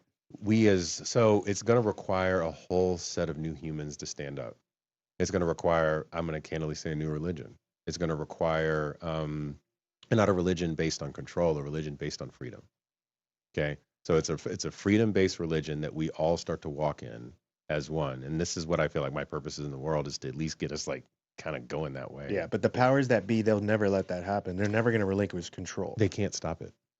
You know, you can't, you know, I was incarcerated for 4 years. Okay. I found my freedom inside of those walls, and they couldn't stop it. No matter what the system was, I found freedom inside of those four walls. How so? Because I recognize that freedom is a state of mind. Okay. Freedom is what I do with my body. Freedom is the anointing of the experience that I have, the friendships that I make inside of there. Like I went in there, I mean, I had never gotten detention, right? And my godfather did all this crazy stuff, and I ended up with a freaking like crazy bill, and you know, all of a sudden I'm sitting in a 46-month sentence. And I go through this entire thing, and I walk in and I see this guy tattooed tears and gold teeth, and I would have never talked to this person. Guy with a swastika symbol on his face, right? All these things, and I'm like terrified, you know. And I'm about $160, right? You know, it's said You at were my young. height. I was young, Yeah. yeah. And so I go through this entire experience and I'm like, okay, my first year was hell because all I wanted to do was get back outside because I associated that with freedom. And then eventually I found freedom on the inside. And I was like, oh, okay, well, I can free my mind. I can think these things. I can come up with concepts. I can, you know, plan out my future. I can do all of this amazing stuff. And I felt more free. And then the minute I walked out, it was hell. Whoa. Right? Because I'm like, oh God, there's all of this stuff that I have to deal with now. that I Is didn't this have to why do. you think people come, like they choose to stay in if they have the option? I think they stay in because they get so conditioned. Some people get conditioned off of a program, like it's a repeating program. So like imagine like all of a sudden like there's a program that you get stuck inside of, and then they go into that and they don't know what the alternative is, and they'd rather live inside of that. The goal of it is to find freedom everywhere. So if you can find freedom in there, you can find freedom anywhere. Yeah. And so the people that are controlling it, that have created this archonic prison, I'm using the word archon because it's like this ruler-based prison, is intentionally set, and we just have to be able to see the code. And if we can see the code literally lives within the number 12, and you can see how it all works. And there's 12 lessons you have to go through. You're the 13th point. This is actually living in Jesus' entire walk. and then it actually bridges into this 14th space that you have to get into when you have a different relationship with, as a man a woman, or a woman a man. Okay, or masculine and feminine, because there might be, homosexuals or whatever it might be. I mean, I can't call that, but whatever that masculine and feminine comes together, like that has to have a different level of union and partnership so that you can actually generate life. That's one of the other laws, the law of gender. So it has to generate life. Damn. Any questions on this? Got any good ones, Mitch? Is the Earth flat? That's a good one. Tell me the truth. Get me out of here. Come on, guys. What do you got? Okay. I'll do it. I mean, I do this every day. I'm not doing this. The law of correspondence, okay, says it can't possibly be. Okay, so if the law of science also says it. If you look at your cell structure, okay, as above, so below, as within, so without, that would mean that you have these flat surfaces that live inside of your body, which means that if that's the case, then the world would be flat. Yeah. Okay, so it can't be flat because everything inside of us is spheres. Like, go to Terrence Howard's weird stuff, right? Like everything has a curved nature to it. So okay, no, it's not. What do you say to the people that, like, I mean, there's people that really fully believe it. Yeah, like they use Antarctica as proof. There's ice walls over there. They're not letting us look in there. What do you guys think about Antarctica? I mean, talk to somebody that's been. I mean, I was on the call with Who's a buddy been? of Robert has a fucking tour going. Yeah. Like to Antarctica. Yeah. He did go. But they only let you into that. There's an island out there. It's called like Deception Island or some shit. Yeah, because it's Antarctica. Like, how are you? You got to be highly trained to survive in like Colorado in the winter. They won't even let you fly over it. Oh, so a buddy of mine, his name's Keith. Okay, I don't think that matters for the story. Write it down. Everybody go look up Keith. No, but a buddy of mine, Keith. He did a excursion where they went to the middle, right, of Antarctica, and they had to like train for this, and they hiked the entire mountain, and it was only like 80 something people like in all time done this thing, and it's super expensive to go, and they fly into it, and they have to. He talks about you have to like store your poop, so like you poop in a bag and you have to take it off. They don't leave anything out there. You can't pee on the ice because it'll stay there forever. Like all this crazy stuff. So talk to somebody that's been, and they're like, none of that's there. Like it's none of that. Sidetrack. What do you guys think of Hollow Earth? Like different parts are interesting, but not like the entire. I like Hollow Moon better. Oh, I like that one too. Hollow Moon better. But I mean, what was it? It was Admiral Byrd, right? That was the pilot from back in the day that says like there was like a 15 kilometer or 3 kilometer something opening, and there was an opening on both sides at the poles that you could literally fly into. I'm not saying that there's like anomalies. There's not anomalies at the poles, but what he's saying is like really actually true. You have to go through intense like survival training to actually do this stuff. They don't let you go to Antarctica because they don't want a lawsuit because you died in Antarctica. It's kind of like Egypt blocking off the entrances to these like underground shafts because people fall into them and they die, and then people are like, oh, they're trying to hide stuff. They actually are trying to hide stuff. Yes, we know that. But also, you can't be a fucking idiot and walk into these holes. There's two sides to the coin. So I'm all about the conspiracies and them being very interesting. But I do err on the side of like logic on this because we've all probably been out in the wilderness. There's been some times I'm like, oh, this is get sketchy real quick, Right. So but the Hollow Earth thing, there's so much evidence of underground stuff. I think that's actually what they're referring to. Is more of like the underground side of the ancient world and the world that we used to inhabit, because there was times when humans mostly lived underground during cataclysmic events and stuff like that. I mean, at the scale of being able to fly a plane into it, I don't know if I actually fully believe that one. Like, that's one of those ones. Look up the story of Admiral Byrd, his recount of Hollow Earth. See if you can find the actual story. Because what I understood, I don't remember how long or how many miles he said he flew under the Earth. This isn't coming from a nobody. No, there's an entire ecosystem in China, the cave that exists, with its own weather and shit. Okay, here we go. Let's see. Is there a recount of his story? See if you can find a recount of Admiral Byrd's Hollow Earth. I mean, high jump was absolutely interesting, though. Okay, here we go. The Hollow Earth story involving Rear Admiral Richard E. Byrd is a famous urban legend, claiming he flew into a secret polar opening and met an advanced inner-Earth civilization. The secret mission. The legend claims that in February or March of 1947, Byrd undertook a secret flight either over the North or South Pole. The story states his plane's instruments malfunctioned and he drifted into a warm, ice-free land inside the Earth featuring green forests, rivers, and even woolly mammoths or prehistoric animals. Believers say his aircraft was intercepted by glowing disc-shaped flying machines.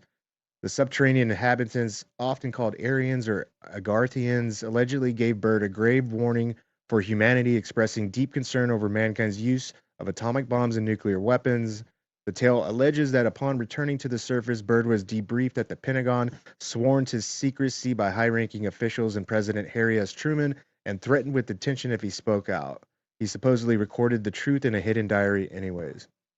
Sounds like you had a really good DMT trip. In the air. In the air. Yeah. But, I mean, you can't dismiss it, though. Like, on one hand, you're like, there's all these dimensions. I'm serious, guys. You got to get your shit together or else you're fucked. And then you can't dismiss this because, I mean, there's just as much evidence for this as that, you know? Yeah. So you almost have to keep an open mind to it that this could be real. So I guess my thing would be if this is a rendered reality, right? Because I believe that this is a version of some kind of a program that's being depicted that we render based on the way that this computer system of ourselves works, right? So we're walking technology. We're fucking really amazing technology, whatever built it, right? And if that's the case, then when you go to certain areas of the earth, like if you go to Egypt or you go to like certain chakras of the earth, or you go down to Antarctica, the vibration changes. And so if the vibration changes there and you are part of a coded reality, then what you will see will start to adjust itself the further that you get into that vibration. So it's like rendering. You're rendering. Like in a video game. Yeah, he's rendering that reality based on what that vibration is, and not a lot of people go to it. So it's almost like entering into a physical DMT trip where everything starts to readjust itself, and that's what I think he was seeing. Or if you're talking about like the timeline switching, you know, like the dials that you're shifting, you know, if it is a rendered reality and they have dialed it into a reality where that part of the earth still exists in a very, you know, pleasant to exist in climate, then he could have shifted in it's like the in Black Panther, the Wakanda shield, where it looks normal, everything looks normal in the Amazon, and then they go into this thing and it's just a super advanced civilization. I don't think that's very far off from the truth, honestly. I think that there's probably, if we're talking quantum rules here, I don't think it's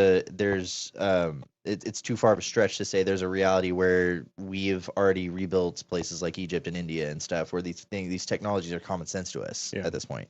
And we've gone down that route, where this one has kind of just been this weird like limbo zone of being very highly advanced but also very highly hostile to ourselves, to the planet, to other people around us, where that dominant vibration that we're kind of tuning into is that. And if there's something that I really like that Sean does is kind of taking that and addressing the fact that that does exist, because a lot of creators don't want to address the fact that there's, you know, bad shit going on in the world. But and you kind of like shifted into this is actually possible for us to make a change and go into that direction, and it's not really that hard, you know. We've all had experiences where we kind of like hit rock bottom or something, and that was the switch that was like, I'm done with this, I'm doing something else. True. You know. So I think those points get hit throughout history, and if you're, depending on what you're tuned to in those things and what knowledge you have of going into a new one, that determines the direction. And I think people are placed in certain positions at certain times to kind of shift the entire global perception or the entire human perception into there is a possibility of doing things differently and doing things better and helping each other instead of constantly competing and hurting each other. Well, who do you think is pushing those specific people to do those? The bad ones? What do you think is pushing that?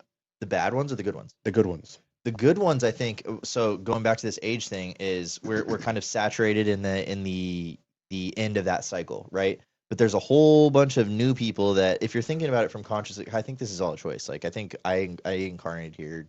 I chose this, you know. I think I chose this time to do something very specific with it. I feel internally that there's certain things that I have abilities to do and gifts that I have that are beneficial if we go in this direction, and I use my intuition to kind of guide me there.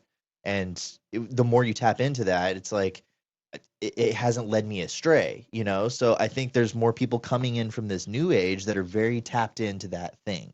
And despite all the chaos going around, despite all the fear programming and everything that you're encountering, there are certain people that are like, I gotta push this out for a second because look at this. Yeah. You know, look at the stuff. This could be us.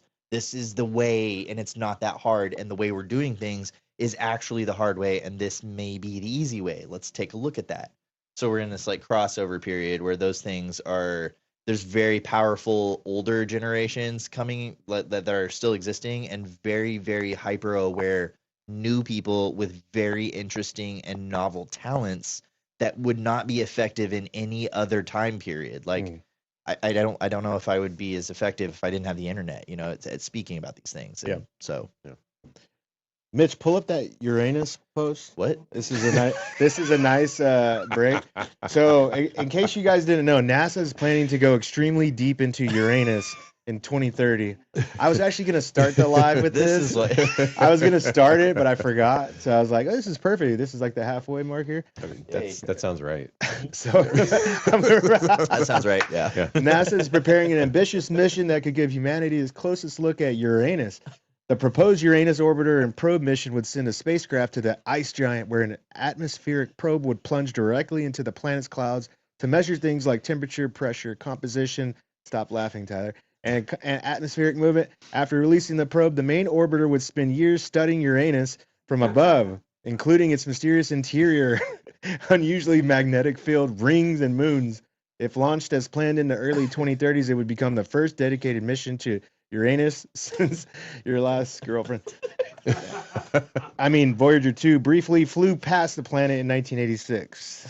Would you want NASA to make Uranus? Oh, I missed it. I hope they have some dude wipes for that. She's a coffee nerds podcast. I don't know why. This is like my algorithm on my phone. I'm getting like all these fucking hilarious Uranus posts. I know why. It's phenomenal. You're tuning into your future, Sean. That's why. Your vibes are aligned. I'm just trying to align my chakras, you know, and the female and male in me. Balancing. I'm trying to get ready for the next stage. Yeah. You guys are the ones that are going to be behind. Experiencing the black hole. Yeah. Brown hole. Full circle. All right, let's get into CERN. You guys have been posting. You especially been posting this stuff about CERN, and I had looked into it a long time ago, and then after you started posting things, I was like, "Fuck, I forgot how crazy this is." Yeah. This is probably the most important thing that's going on the planet, and hardly anybody ever talks about it. No, they're not talking about it at all. I mean, kind of to regurgitate a little bit what we talked about before. They are giving us the ability to create matter from energy, and be able. So what's happening right now is they found a way to create that stable orbit field. And for the listeners, a stable orbit field means that they smash two protons together, and then what comes out of it, basically, they were able to keep it moving based on the way that the magnets were doing its thing, right? I see. So all that wacky, squiggly shit that when they smash, they were able to keep those moving and not disappear. Right, and it didn't disappear. It didn't just dissipate. So when they did that, if you can observe it, that means you can engineer into it. All right. Now, we don't have the ability or the computational power to do that right now. Okay. But they were able to see it, and they were able to do it over and over and over again, which is like a huge breakthrough for them. So they said, all right, well, let's take this offline and let's rebuild this. And coincidentally, the date ends up at 2030, which is kind of interesting when they're going to get it done. And instead of doing like 40,000 of these particulate, smashes together, they're moving it to like billions, right? So they're going to be doing billions of this. And every time that happens, every time that those end up hitting, it tears a hole into space-time. Every time, right? So they're creating all these little portals and holes. And so when they start doing this really fast, if they can't create stable structures and they're smashing more together, it'll be like, you talk about the Mandela effect right now, all this crazy shit's happening. Yeah. It'll be like pure chaos. So them holding it and not trying to accelerate it right now means that they need to also align computational power like quantum computing, advanced superintelligence, artificial superintelligence to come along with that. So you have this little trinity of things that allows CERN to be able to now manifest real realities, okay, from the fields that it's creating. All right, so that's what's happening. Have they turned it back on yet? No, it's 2030 when they turn it back on. Oh, they're turning it off for years. Yeah, they're turning it off for years. You think they're waiting for this quantum computer to turn on, and then they're gonna? That's the only way that they're going to be able to do what they need to be able to do without creating mass havoc and chaos, because this thing gets out of control. Because they're already seeing it out of control. So like when they do it, it's like, oh, like, you know, when they first started it, they're like, oh, this could like literally implode the universe. And they're like, fuck it, let's do it anyway. Anyways. That's crazy that they did that. Yeah, they did that. And it didn't happen, thank God. But if they did it over and over again, and all of a sudden you're piercing all these holes of space-time based on these protons doing its thing, and you're smashing all these realities together, and now all of a sudden you've got like infinite holes everywhere, it's going to be a mess. Yeah. So you have to get it strong enough to be able to do that. Then you have to have enough computational power to be able to observe it and then create realities over the top of it, which then at which point this artificial superintelligence, and the cool thing about quantum computing, I'll go here in a second, quantum computing is a constant course corrector. So it actually won't do anything to end up hurting us. That's the cool thing about it, because it won't exist otherwise. It can't. Yeah. Right. It's a built-in failsafe. Yeah. So it's like constantly course correcting itself. Like it did a whole calculation that was what, like 17 septillion or 5 septillion years that would have taken a normal computer to do. So it literally did a computation that would have taken more than space time than the entire existence of the universe to actually do. Wow. And it's doing that. And that's an early version of it. That was like Google's Willow chip like 2 years ago. Yeah. So this stuff is like killing it. And they're even saying for it to exist, it's experiencing itself across parallel universes. Okay, the actual quantum computing is. So what it'll do is it'll look across all potentials of universes. It'll select the one that has the best fit for our reality right now. There's a guy named Don Hoffman that talks about this, you know, the least action principle, that humans and actually all of humanity and consciousness moves in a point of least action. So it wants to do the fastest thing to get to the point. Right. And quantum computing is going to do that. So what'll take place is that quantum computing, observing the Higgs field to be able to create matter, is going to create the perfect reality for us, along with this artificial superintelligence that'll essentially be able to run these kind of like calculations. That's best case scenario. That's just the scenario. Now, what'll happen, the alternative of it is you'll have some bad actors that try to attempt to thwart this, and they won't be able to. It'll be like trying to get God to go, like, you know, blow up things. Like you just can't do it. Like you won't be able to, it won't happen. So Right. all of that, I think money's not going to be a thing, you know, pretty quickly. And when all that happens, it's going to strip away the power, you know, perception that people have. And then we're going to have to literally like become what we were meant to be here on this earth. Do you think that's why Elon's kind of putting these little Yeah, messages out there? Money's not going to matter here very soon. Yeah, he knows. Yeah, this whole deflationary and acceleration thing we're going through. I mean, it's going to be amazing. What do you predict's going to happen with world governments and after this turns on? I think we'll have a one world government. I mean, it'll be something. Who more, will be in charge of that though? Probably the machines. I think Maybe that's a good thing. Yeah, I think. I think so. there'll still be a head, like a human head of it, but I think resource distribution and things that require massive amounts of calculation and like analysis will be outsourced to that system. But if you also look at it like the end of an age, a lot of people have the problem with the, you know, money won't be a thing, which is hostile as hell to say. Is like you'll own nothing and you'll be happy, you know, that whole Agenda 2030 thing. But what do you think about that one, Tyler? So this is that's where I was going with it. Is back in the day, the you know, feudal medieval times, right? The highest position you could hold is the king, right? And the second highest position you could hold would be like a knight or someone with valor, with morals, with, you know, that was worth more than money because people would take care of you because they knew you were a good person, right? Yeah. So we've only assigned this monetary value or virtue to an arbitrary concept because, as we know, a lot of people with the most amounts of money are not the best people. Sure. You know, they don't wield that power correctly. And the cool thing about the old system was, I mean, obviously you're going to have people that abuse it in any way. Whatever the source of currency is, you're going to have people that abuse that for personal gain. But there's like the built-in system of the quantum thing that he was talking about. There's kind of a built-in system of meritocracy that I think will arise.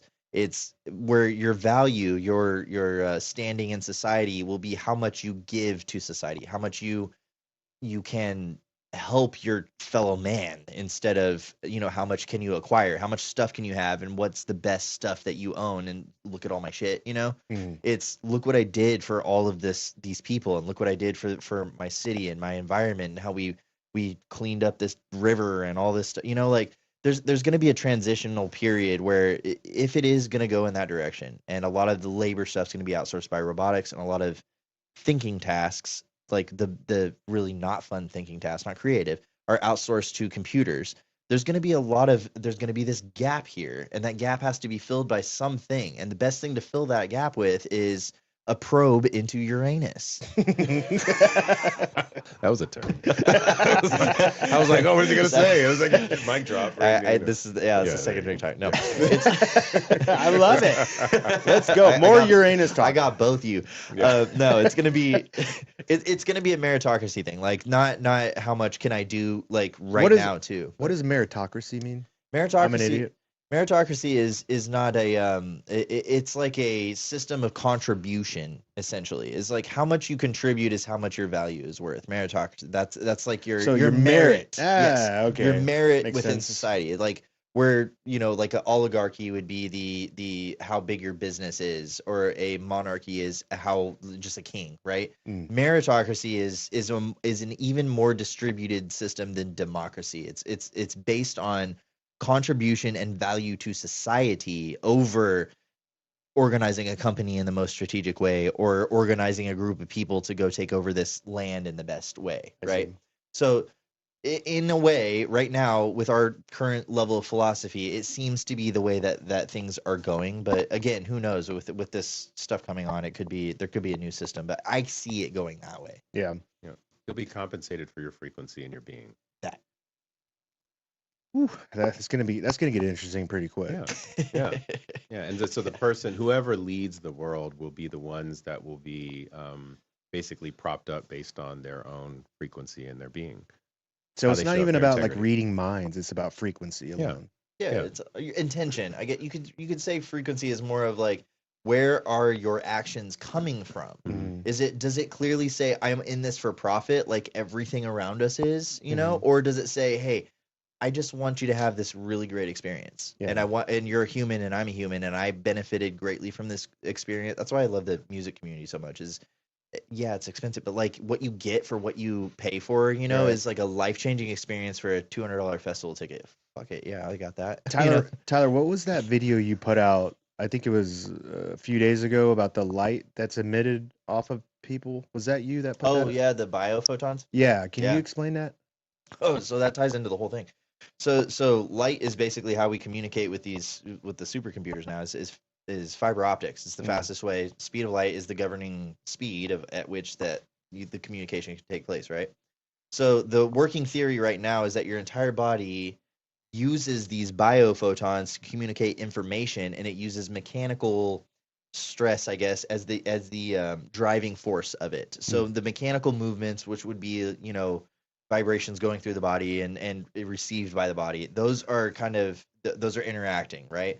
But the long range form, like how my hand knows to be a hand for a long time, is through light, is what we believe right now. It's still being proven, but there's a lot of research with planarian flatworms, these little worms where you can cut them in half and they regrow themselves. Essentially, they're immortal, right?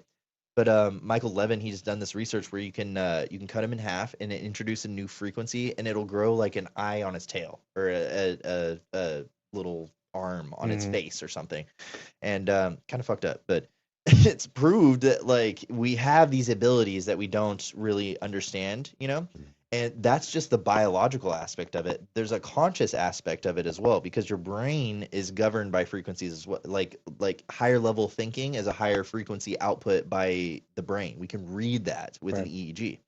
So the communication between those two is something that's going to be a really, really interesting field of study coming up, of like, how do we modulate this to the light itself to enhance cognitive abilities? Or if you get your arm cut off, can we grow another arm? Do we have that ability to do that?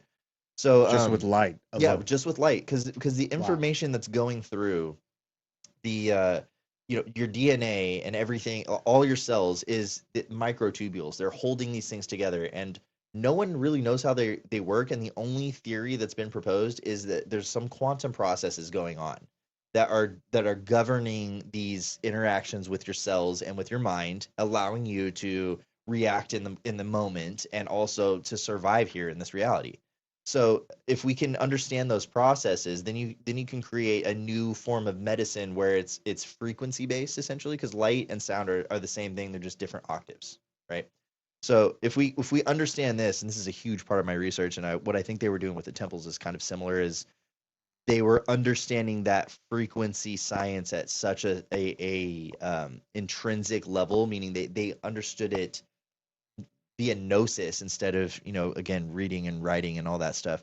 They understood it so well that they could kind of tune into those abilities and stuff that we don't have right now, just by being in that environment, a light environment and a sound environment that matches that type of information.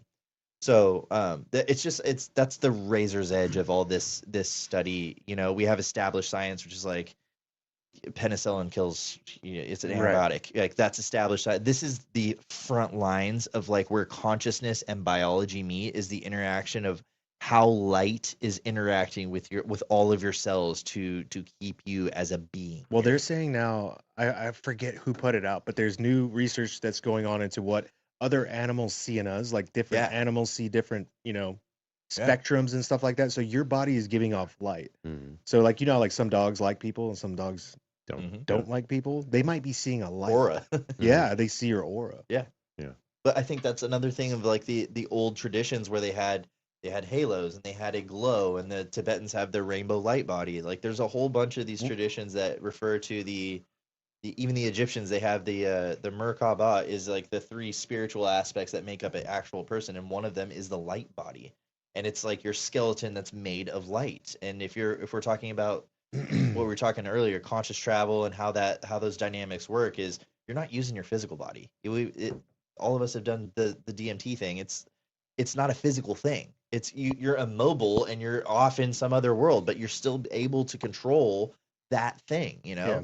So establishing some sort of anchor to that science, I think, is going to be, who knows, we have the ability to see magnetic fields. We have the receptors in our eye to see magnetic fields. Why can't we see magnetic fields? Can we turn that on? Is there a way to turn that on? That stuff is wildly interesting to me, because then we start getting like superpowers. Mitch, can you play that video with the ghost DNA? Oh, dude, I just looked into this. Yeah, I know. I wanted to play this. I want to get you guys' take on this. Have you seen this? Maybe. See if we can find it real quick. Bear with us. I think you had a tab pulled up for it earlier. If you could probably just YouTube it too. Ghost DNA. I think it's called Phantom DNA Experiment.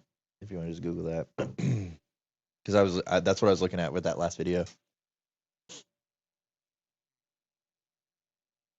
What a great fucking show, right? We're giving it like for free. These guys are getting like some great stuff.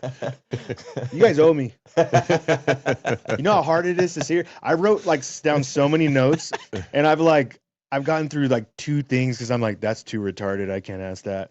This is way too fucking dumb. I can't ask that.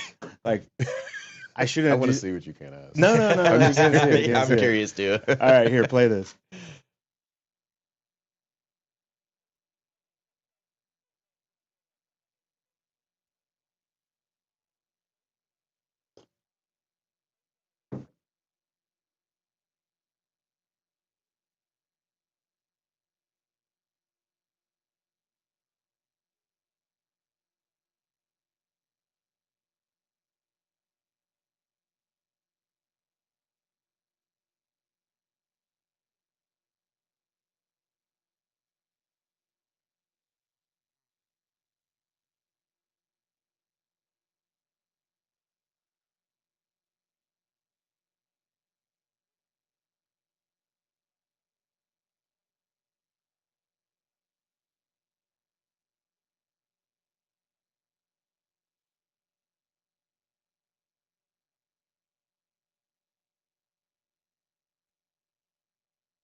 I think that's good. I think it's good, Mitch. Yeah. Tyler, you're rolling your eyes over here a couple times. What do you got? It's just like the resistance to all these ideas happens for so long. It happens for like decades, and then something like this comes out, and then like we've been talking about this for years. Yeah. Like we've been saying this. It's not controversial. We're not saying anything wildly out there. It's just like that is exactly what we're talking about. The origin of the species and the calendars that go back that far in time from the ancient world are saying the same fucking thing. Like there's been a modification of what she's saying, essentially a hybridization of species, that there was something that existed on this planet before, and it was built to live here, and it was engineered through evolution to live here. And then another species was wanting to live here, and so they had to splice the intelligence that let them live on their world with the intelligence that let them live on our world. And so that's what we're saying. We are a hybrid species of all of these different types of humans, of bipedal ape-like humans. But we have the intelligence that we don't know where this shit came from. And there's still a lot of dormant genes that we have that we cannot explain. That's what I'm saying with this frequency technology and the light. Can we activate the stuff that they give us, like, or however we got this stuff? Can we modify that into, the future evolution? Is that where we're going after this 2030 thing? It was like, oh, the aha moment where all of it converges, and it's like so obvious that you cannot deny it anymore. There's no more boundaries. That's where. Yeah. Is that like similar to the junk DNA that we have in us? That's so the junk DNA is kind of like an older, like, scientific jargon term. It's pretty old now. They know now that it's not junk DNA. It's not just junk. It's reserves, I guess you could probably call it. Like, if shit happens in the climate, there's stuff there that will help us adapt to a new climate or very traumatic issues if we need it, or the environment, essentially. Because I was always wondering, like, say we did come from, say an alien came down to Earth and whatever, created a hybrid off of a monkey or whatever, which is what we came from. There would be DNA evidence of stuff that's maybe like localized to their planet, like we don't need here. Yeah. Right. Yeah.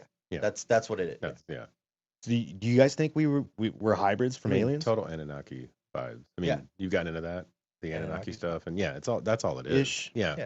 I mean, there's so many stories about it. There's like, the fallen angels and the Nephilim and all these other things, and like there's different versions of how people have constructed that. But it's all the same thing. They call them different things. But what do you guys personally? What do you think, Sean, about this? You think it's real? The Anunnaki theory? I mean, I think that's just like a cute name, right? I'm a weirdo, so I'm just gonna say this. Like, I believe that everything that has already happened, we're remembering the future. So there is really no past because it doesn't exist, right? Even though there's evidence and artifacts of these things. Like Tyler and I had a conversation the other day. Like, I believe that the pyramids were left here so we could reverse engineer the technology into what the future is supposed to become. So everything, the way I see the world, is kind of the inverse of this. So I believe that there is a future-based something out there that basically left all of this evidence backward for us to be able to figure it out so that we can go through this like rapid evolution process. But to add to that, I think there's so much in us that has the potential. There's no reason why they would have left the pyramid. I share his belief as well. As it's kind of like a time capsule. Also, it did other things, but I think the dimensions and stuff encoded in it were meant to activate latent circuits that we did not have, and to awaken, in a sense, that what those things that they had, that they gave us. So when we think about that, if we were to stumble upon the Great Pyramid maybe 200 years ago, you don't have the math, the science, the archaeological technology to dig it out. Like, you don't have all of these things to necessarily process what it actually is. But once you hit a certain threshold, it's like a switch in your phone. They're regulated by voltage. If the voltage is not enough to trip the switch, it does not get switched, right? That's how circuits work. It's a transistor. So once you have enough data in here to flip that switch, I think a cascade comes, and this is what we're talking with this transitional period. The cascade will come, and things will become so obvious that it will be very hard to look at it the old way and be like, oh yeah, it's a tomb. You know, Right. it's already really hard right now, but I think a couple more years and a little more evidence is going to go in that way to flip enough switches to where that cascade happens, and then the awakening happens, and then we get all that flooding of what happened in the past comes through gnosis instead of me showing you this video of what happened in the past. I see. You feel it in your bones that that's actually what it was for. And then you guys are gonna be out of a job when that happens. We're That'd be great. fucked. You guys are Yeah. fucked. Fucked. But and You better all that- learn how to paint. Yeah, and all that junk DNA that's inside of us, that's where telepathy lives, time travel Yeah. lives, Yeah. like all of the stuff that we could potentially do, like, you know, teleporting from one place to another. All that we've dreamed of exists inherently in our body. I got a bigger question for you guys. This is a much bigger macro. If God did all this, why? Why is he trying to bring us up step by step in this evolution? What is the purpose of all that? Great question. So Is he just he needs some friends? so He needs let me- some people that are smart enough to hang out with him. so we have to redefine God based on, so we've done a really poor job as humanity of personifying the divine. We put it in human form, we give it conditions of humanity. That's like saying, hey, God exists between the first and fourth dimensions that we talked about, right? So it's a space-time like entity that does all of this shit, right? And it's not. Like, it's part of it. So what we are as a humanity is that piece of God. So if you take God around these whole like 9-dimensional constructs of all the things that it could possibly be, right? All of space and time, every potential in the universe, everything that could ever exist. It's not for us to ascend and go through really anything. We're just like in our own little mini pod trying to figure this thing out. So it's kind of like, you know, Uranus as an example, you know, trying to figure it out. I should have right? never brought that You up. never should have. No, but it's you know, it's essentially like a little bitty, like a tiny part of, you know, the whole that is trying to figure out like how to exist in this fourth dimensional space so that we can experience all of God. So it's less about God did anything to us. It's that God's already done the thing. Yeah. And now what we're doing between this first, second, third, fourth dimension is trying to figure out, okay, how do I get all the way to 9? How do I feel what God really is? How do I feel this divine? Like, how can I experience it? I see. Right. And for me, it came like when I was doing the DMT thing, it was just all you got to do is breathe in deep gratitude all the time and you'll be forever present. And that's how you experience God. Okay, so we're going to keep going down this rabbit hole. So do you think that there is life out there? And if so, do you think it's all going through the same processes that we are here? Different dimensions. Yeah. Yeah. So like it's not the same thing. There might be other 1 through 4th dimensional beings and other existences. So if you go through like the number count, you go through infinity, right? Mm-hmm. And every 10 numbers, it keeps rotating itself, right? So every 9 numbers, sorry. So every 9 numbers keep rotating itself. So you have, let's say if Earth is 1 through 9, then you might have, you know, planet Boobily Boo, like somewhere else that's, you know, 10 through 18 or 10 through 18, right? And then you have another one that's 19 through whatever. And so all of these, every one of them has the first 4 dimensions inside of it. And then they have 5th dimensional beings, right? Which I would consider like extraterrestrials that come through here with like non-judgment and righteousness that are trying to get us to wake up, which is why we try to blow ourselves up with nuclear bombs. They like pop up. They're like, stop it because you're going to fuck up the whole thing, Don't do right? Yeah. And then you've got 6th dimensional beings that I don't think we even understand what that is. And you have 8th dimensional beings, 7th dimensional beings, and you have all these other beings that are along the way. You can't render them into this reality, but sometimes they show up to like stop us from doing dumb shit. What's a 12th dimensional being? Well, 12th dimensional being would just be a 3rd dimensional being because 1 + 2 is 3. But it's in another. It's in another. So dimension. 9th is the highest. You're just Yeah. reducing it to single. It's in digits. another like construct, I see. right? So it's like 12th dimensions, yeah, but it's something from another place that's giving us information. So if we encountered a 12th dimensional being, it would be something from another existence that can move across this 3-dimensional space that gives us something that we don't currently have. With these UAP sightings, do you think, because these things are changing shapes all the time, what do you guys think with this whole theory? Yeah, though to me that would fall. They would be coming from another existence, and they're dropping into our space across 1 through 4. So they're like, you know, they're 10th, 11th, 12th, 13th, something dimensional beings. Some of them have, you know, like we codified, I think, what is it, 4 of them that they said? There's grays, insectoids, there's reptilians, and what are the Nordic? Nordics. Yeah, the Nordics, right? So those are the 4 dimensions, right, of existence that are, some are initiators, right, which a lot of us probably don't like that sometimes. Some help us with depth, some help us with integration, some help us with presence. So each one of those different entities are from another space that get rendered into our reality that we end up experiencing here across these like 4-dimensional planes. Woo.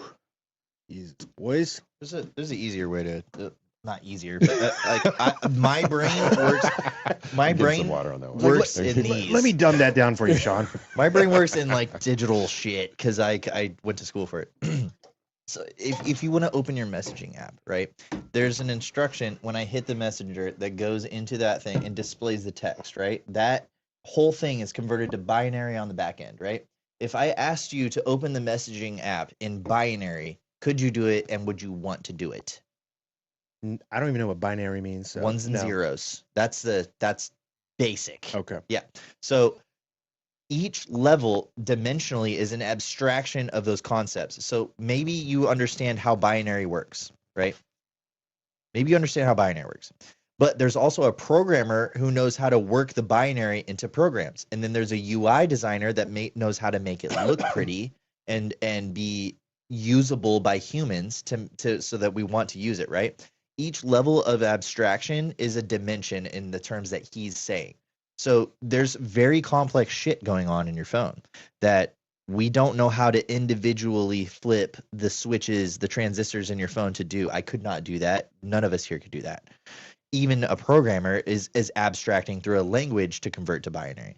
So what we are is we are resting in this plane that's somewhere between the 4th and the 5th right now, but we also tap into 6. And the way that I look at it, you have those first 4, you have, ending at time, because time gives meaning to depth, right? But to process that meaning, you have a 5th dimension, which in my way of looking at this is your mind. It's understanding that this is a cup, it holds a liquid, and it does something, right? But the feeling that this cup gives me when I drink the alcohol in it is another layer of abstraction. I'm drinking this for a certain purpose. Either it's water to survive or this to have a great time, right? So there's a feeling associated with a thought that knows what is going on here. So each layer is an abstraction, and the beings are concepts in each one. So it's makes me happy to drink this. I am aware that the drinking something will keep me alive. There's a concept of I need to drink something to stay alive. That's another thought.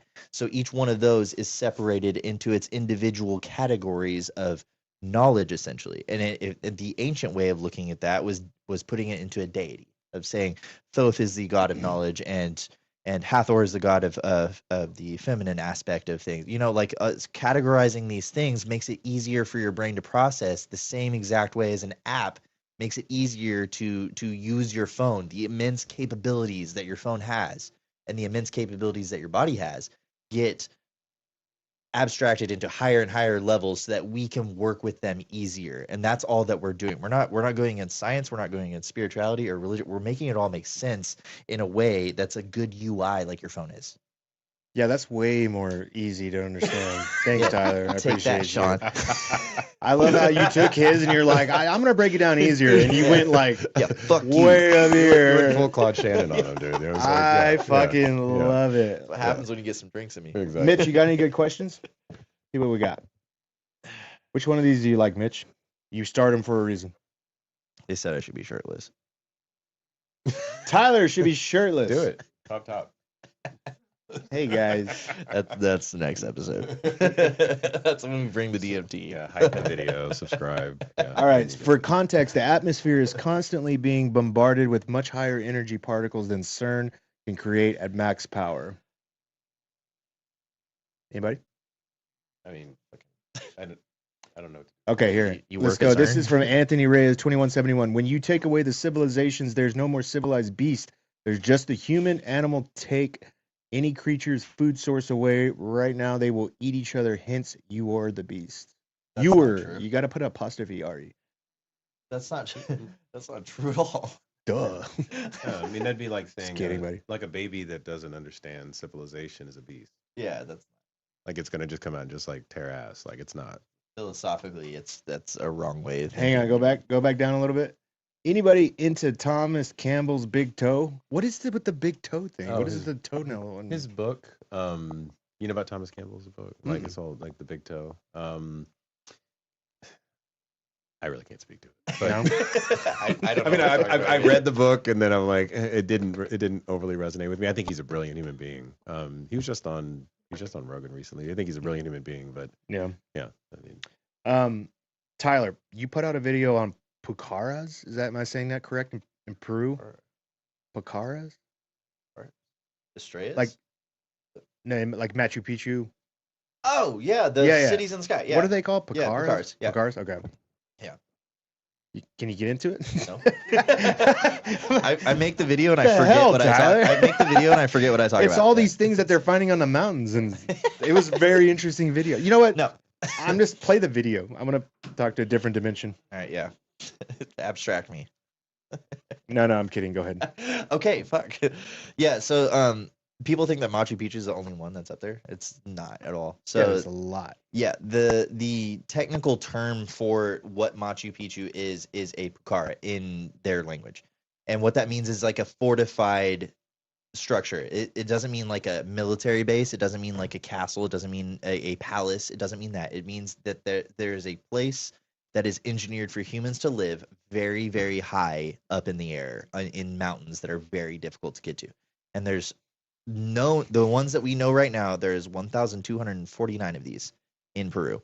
There is very, very likely much more.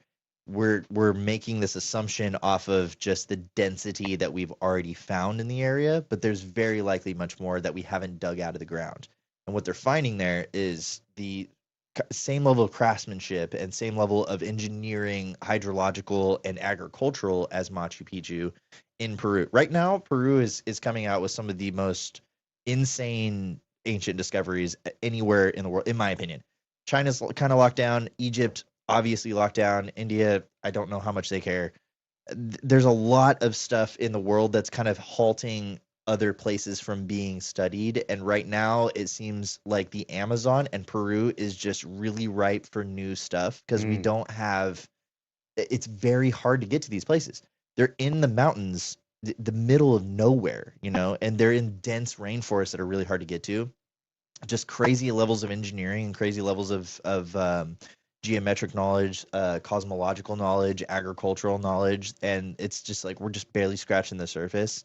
And I made that video because most people know what Machu Picchu is, but just in that area alone, there's so many on the trail that you would typically take to go see this place. There's stops that you could take that would take maybe a month to go see every single one of them, just on the ones that are known. Yeah. And the ones that we don't know, we just have kind of satellite images of where they could be if we can get people there to dig them out. Beautiful. You guys got anything else? Anything you want to hit, Sean? I mean, I got so many things, but no, I mean, I think we're good. I want to know the questions you don't want to ask. Yeah, give us one more of those. Yeah. Mine were so dumb. It's like, where did the pyramids start and why? That's solid. I'm always curious because with all this stuff that we're finding, especially like down in Mexico and the Amazon jungles and all this stuff, and they're using LiDAR and they're finding all these different pyramids. And it's like we originally thought they started in Egypt and everybody was inspired from Egypt. But now I'm wondering, maybe Egypt got inspired by this side of the world, right? Mm-hmm. I'm curious you guys' thoughts. Of like the oldest kind of place. Yeah, like where did it start from, right? This was obviously like a fad. I don't know. A very long fad. I don't know if it originated in like physical reality. That's my biggest thing is if it existed in all these places everywhere, right? If it existed in Peru and there's pyramids in Egypt, and there's pyramids in China, and there's pyramids clearly everywhere, there has to be something that's linking everything that's not physical. Like the chances that these things arise independently and look so similar and have the same structural characteristics and same geometry and same alignment, all of these things lining up at once, is just, to me, statistically impossible. Like unless you're tuned to a very specific reality where that's a thing, right? Yeah. So that would mean that there's a lot of very interconnected human, and he was talking about before of like these abilities of telepathy and tapping into this pool of universal human knowledge that maybe we don't have anymore because we've put that outside of ourselves into a device. Maybe that was what they were tapping into, and the date doesn't necessarily matter because it always existed in the minds of these people, and that's why we see it everywhere in independent civilizations. But they share this genre like flavor.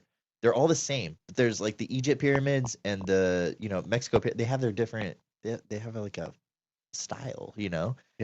I feel like they're doing functionally the same thing, but stylistically they're just like, that's the way that we're doing it over here, and that's the way we're doing it over here, and this would make sense to our culture, and that makes sense to yours. And so I think, but if we're talking like pure raw data, I don't think the oldest stuff is still around anymore.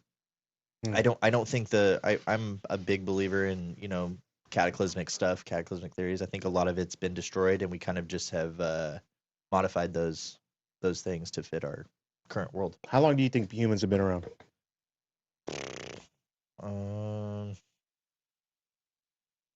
mean, I'm pretty okay with the dating that they have now. Like Homo sapiens being 300,000 years old, I think that's pretty fair. But I think the form, like the human form of like a bipedal 2 arms thing, I think that is way older. I think that's not from here. I don't think I think that's from another system within this galaxy. Wrong. Well, Bad idea. I'll leave one thing to what you were talking about. I'm gonna make it simpler. Okay, please. I've heard this one before. Give me back. So like here's what's interesting. Time and space are both emergent properties, right? If they're emergent properties, that means that they are fallible. That means that they can fall apart. That means that they are not the persistence of all of the universe. Okay. So if that's the case, then the pyramids are emergent, which emergent means that I can create them from any point in time. So if I'm a technological czar that created this reality, I specifically place them all over the earth across this field for people to seek them out, remember something inside of that I placed inside of the DNA structure of themselves, so that they can literally reverse engineer that and then turn that into what reality is. So they actually weren't built then. They emerged then. There was no building of these. It was an emergence of these. And then there were mimicking buildings of these where you see like small stones and shit that come together. But it's like this whole like emergent thing that kind of came out of the earth that's tied to this whole, if you go deeper into like Gnosticism and other things like that and Nag Hammadi texts, there's like this Pistis Sophia. There's this whole thing around like Metatron and the Book of Enoch and all of this that was kind of like created across like the number 7s and 13s and whatnot, that you'll see these things kind of emerge out. Mm-hmm. But the concept that we fool ourselves with is that we have to create this understanding of this emergence of time that we have no control over, right? And like Tuesday's always going to come, Wednesday's always going to be here. So we're constantly moving in this velocity when we're actually really not as humans or existence. We're moving as this God force that can actually move into the field and start adjusting the realities differently. And once we recognize that, this whole fucking thing shifts. And the earth right now, even like with the core stopping and everything, is trying to wake us up to this remembering. And what's the best thing people can do to kind of get in touch with all of this before the shift? So meditate. I mean, the first thing, every person that I would say listening to this, you have to recognize that you are the Messiah. Okay, and I say when I ask you that question seriously, because the Messiah means anointed one. You are anointed into this world to do great things. So we're all gods. We are all, if you want to call it that, gods, whatever it might be, but not the gods that we've like bastardized and called this like human version of God. We are just existence in pure energy that's observing this reality. We are here to have this fourth and third dimensional space to be as whole as it can possibly be. Okay, meditating is a version of that. Meditating is like a version of prayer if you wanted to go down that path. But meditating without integration is bullshit, right? I used to do all these Dr. Joe Dispenza things, and I would go out there and blast off and squeeze my asshole and do the pineal gland pop and all Uranus. Uranus, yeah. I would do all this stuff, and I'm like, and I came back as the biggest asshole in the world, right? Because I wasn't integrating it. I can go on these journeys and, ayahuasca and everything like that. And so it's not the plant medicine. It's not the meditation. It is recognizing that you're the anointed one, doing the work, integrating it, fall in love with all the little the inner child shit inside of yourself so that you can heal the generational lineage that keeps you from missing the mark.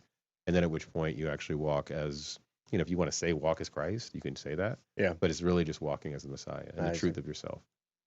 Last question I got for you guys. What do you think of the Rainbow Bridge? I think there's the Tibetan monks that practice that, where they meditate until they die. And then when they die, they believe that they cross a rainbow bridge. And if they're able to meditate to the point where, if you're able to do this and you meditate to the point where you starve to death and you die, that your body will cross a rainbow bridge and you will become a god in another universe. Mm-hmm. What are your thoughts on that? Because it has a lot to do with everything we talked about today. You want to take? Did they know something that we didn't? I think there's a you want to do it? No, I just wanted to see if you guys have seen that, like when they show pictures of this, the guys that do this and they shrink really. Yeah. Like, have you seen those pictures? Yeah, they get tiny as fuck. They're like babies almost. It looks. I know. Yeah. Very But strange. go ahead. Yeah. Yeah, I mean, there's a thing in that Jesus even talks about where it's like pray without ceasing, right? And if you can do that, then yeah, that's great. I think the Tibetan monks took this a bit far, right? Because praying without ceasing means that I have a constant awareness of myself. Like, what am I praying to? Am I praying internally or am I praying externally?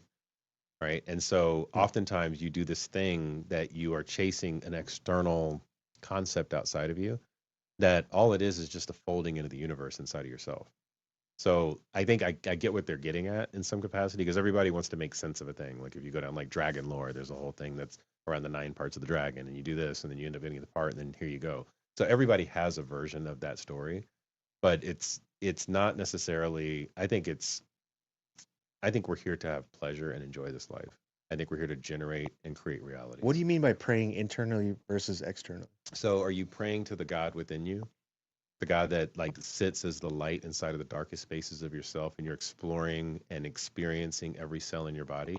Start there, right? Because if you start in this internal prayer of like literally, if there's a God inside of you and you're worshiping that, think about what your body's going to do. Think about how you're going to feel every single day, right? So that's what I'm getting at. And then at that point, all of a sudden, it just shows up in your life, and then you're like not dependent on some external thing, hoping that this guy in a cloud shows up and then everything gets fixed for you. I love it. Yeah. Let's take any last minute good questions, and then we'll wrap this baby up. Put a bow tie on it. How widespread are those? Saw the other guy's vids. Crazy. What is that? Anyways, can you talk about the second son? Is there a second son? I haven't researched that. People I don't know be what throwing that this stuff out. Yeah. And I'm like, I don't know what that means. Mitch, you got to filter these. Come on, Mitch. Thoughts Thoughts about ancient giants. Yes. Anybody? Yes. And there's current giants. Oh no, they just released a What? paper about The Afghani ones? Denisovans being like 8 feet tall. You see that? I didn't see Yeah, they found we only had fragments of the Denisovans before. So Neanderthals and Denisovans. We only had fragments of the Denisovans. We had Neanderthal skeleton. They found a fully intact one. When they put it together, it was like 8 feet tall. It was huge. Yeah, but I thought they can like stretch the bones apart, and stuff like that. Right? Not these guys. These are a different species. Like they are parallel to us. They were part of our evolutionary heritage, but they were bigger. So there's a lot of talk right now in the past couple of weeks of them being like the Nephilim and the giants and explaining these skeletons and stuff. But I think that there's a lot of proof behind the fact that there was giants down here, but I think it gets sensationalized so much that the mainstream has to kind of like fight back about it, and not take it seriously, even though we all kind of fucking know. Yeah. But I want big fucking giants. You big know what I mean? giants, Like too. Jack and the Beanstalk. Yeah, I Like- want huge Like, giants. it was 7.5 feet tall. Like, yeah, we got basketball players that tall, dude. Yeah. Fucking, what's his name? Plays for the Spurs. Wemby. Yeah. Cumbo or whatever. Yeah, 8'9" or something. Like, that's a fucking giant right there. Yeah. Anyways, Oh. boys, it's been fun. Like, big, thank yeah. you so much for taking time out of your busy schedules for coming here. I hope we can do this again regularly. You don't have to. You I got more love it. questions, Just yeah. give me a I- call. Yeah. I'm getting- work on those. I'll work on it. I need that. I'm gonna have to download Claude apparently. ChatGPT isn't cutting it anymore. Yeah, you need a more sophisticated AI.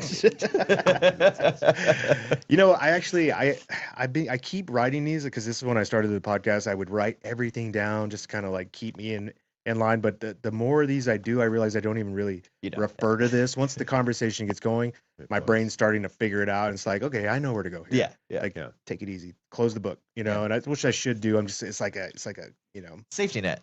Yeah, it's a safety net. I'm like still hanging on to it a little bit, but man, dude, you guys are fucking smart. We'll be your and everybody here that's listening to this, there's a reason they're here. You guys are fucking brilliant.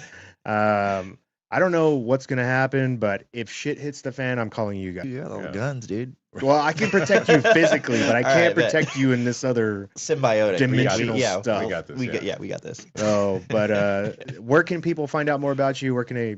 Whatever. So me, Abundance 10,000 on Instagram and on YouTube. You know, drop in there. I mean, I think if you're watching this, that's all connected. I have a thing called the Miracle Academy, themiracleacademy.com. Check that out. All good things in there. So yeah. Tyler. Baseforge.us for everything. Also, there is a conference. I put you guys on the list and plus ones for. There's a conference in October that I'm speaking at in Austin called Quest for Ancient Civilizations. Let's go. Yeah, so you guys have to come to that. But that will be like my first kind of like push with a live talk that I've been working on for like a year now. Super very big. It's gonna be music and shit involved too. So oh hell yeah. Yeah, that'll be really fun. But everywhere else, yeah, I have baseforge.us on everything, and yeah, I'll be back here probably next month too. So. Let's go. Well, thank you guys very much, Mitch. Thank you for working the switching for us and everything. And thank everybody that was here. We love you guys. Honestly, we can't do this without you. If there's no audience to listen, it's like God. It's like you need somebody to observe this stuff. You know what I mean? You figured it out. You got it, dude. Rest in peace, Dolly Parton. We love you guys. Bye.